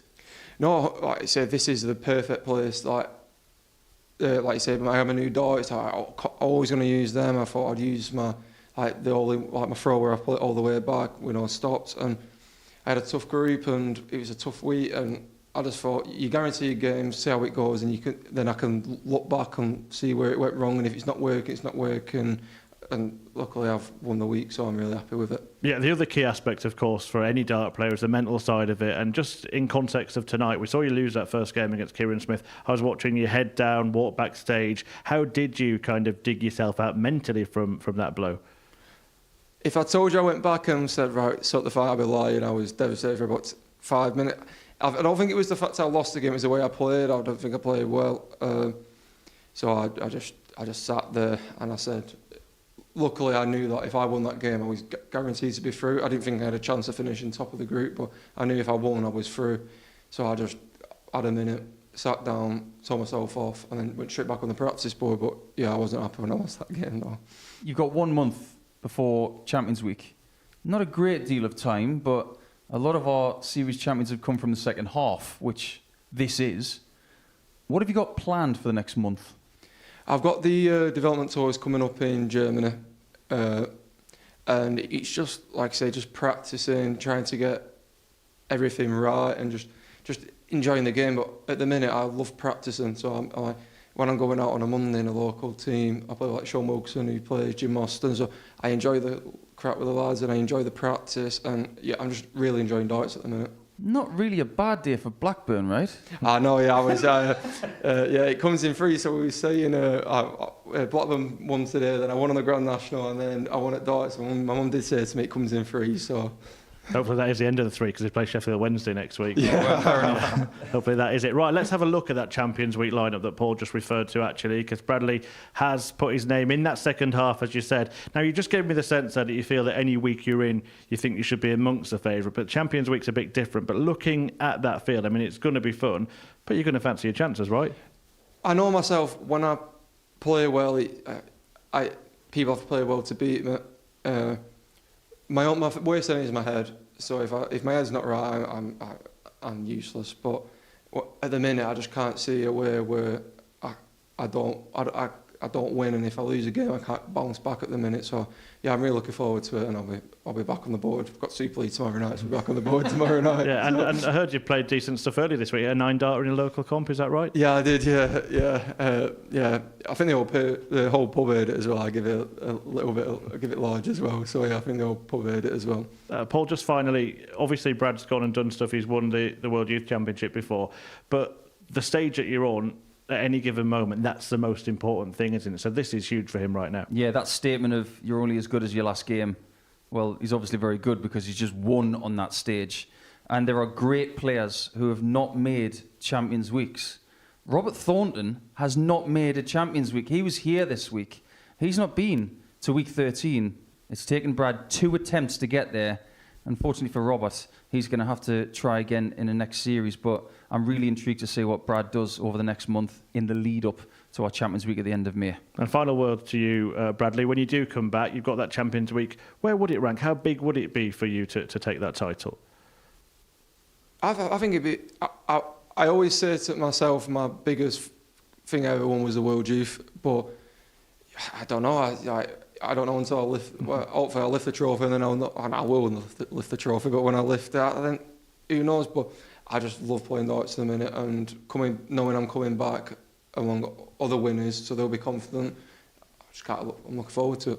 Well, you've lifted one tonight. Congratulations, well done. Paul, thanks for your time as well. And we will be back Monday morning, bright and early, for another week of Modus Super Series action to see who can join brilliant Bradley Brooks in Champions Week.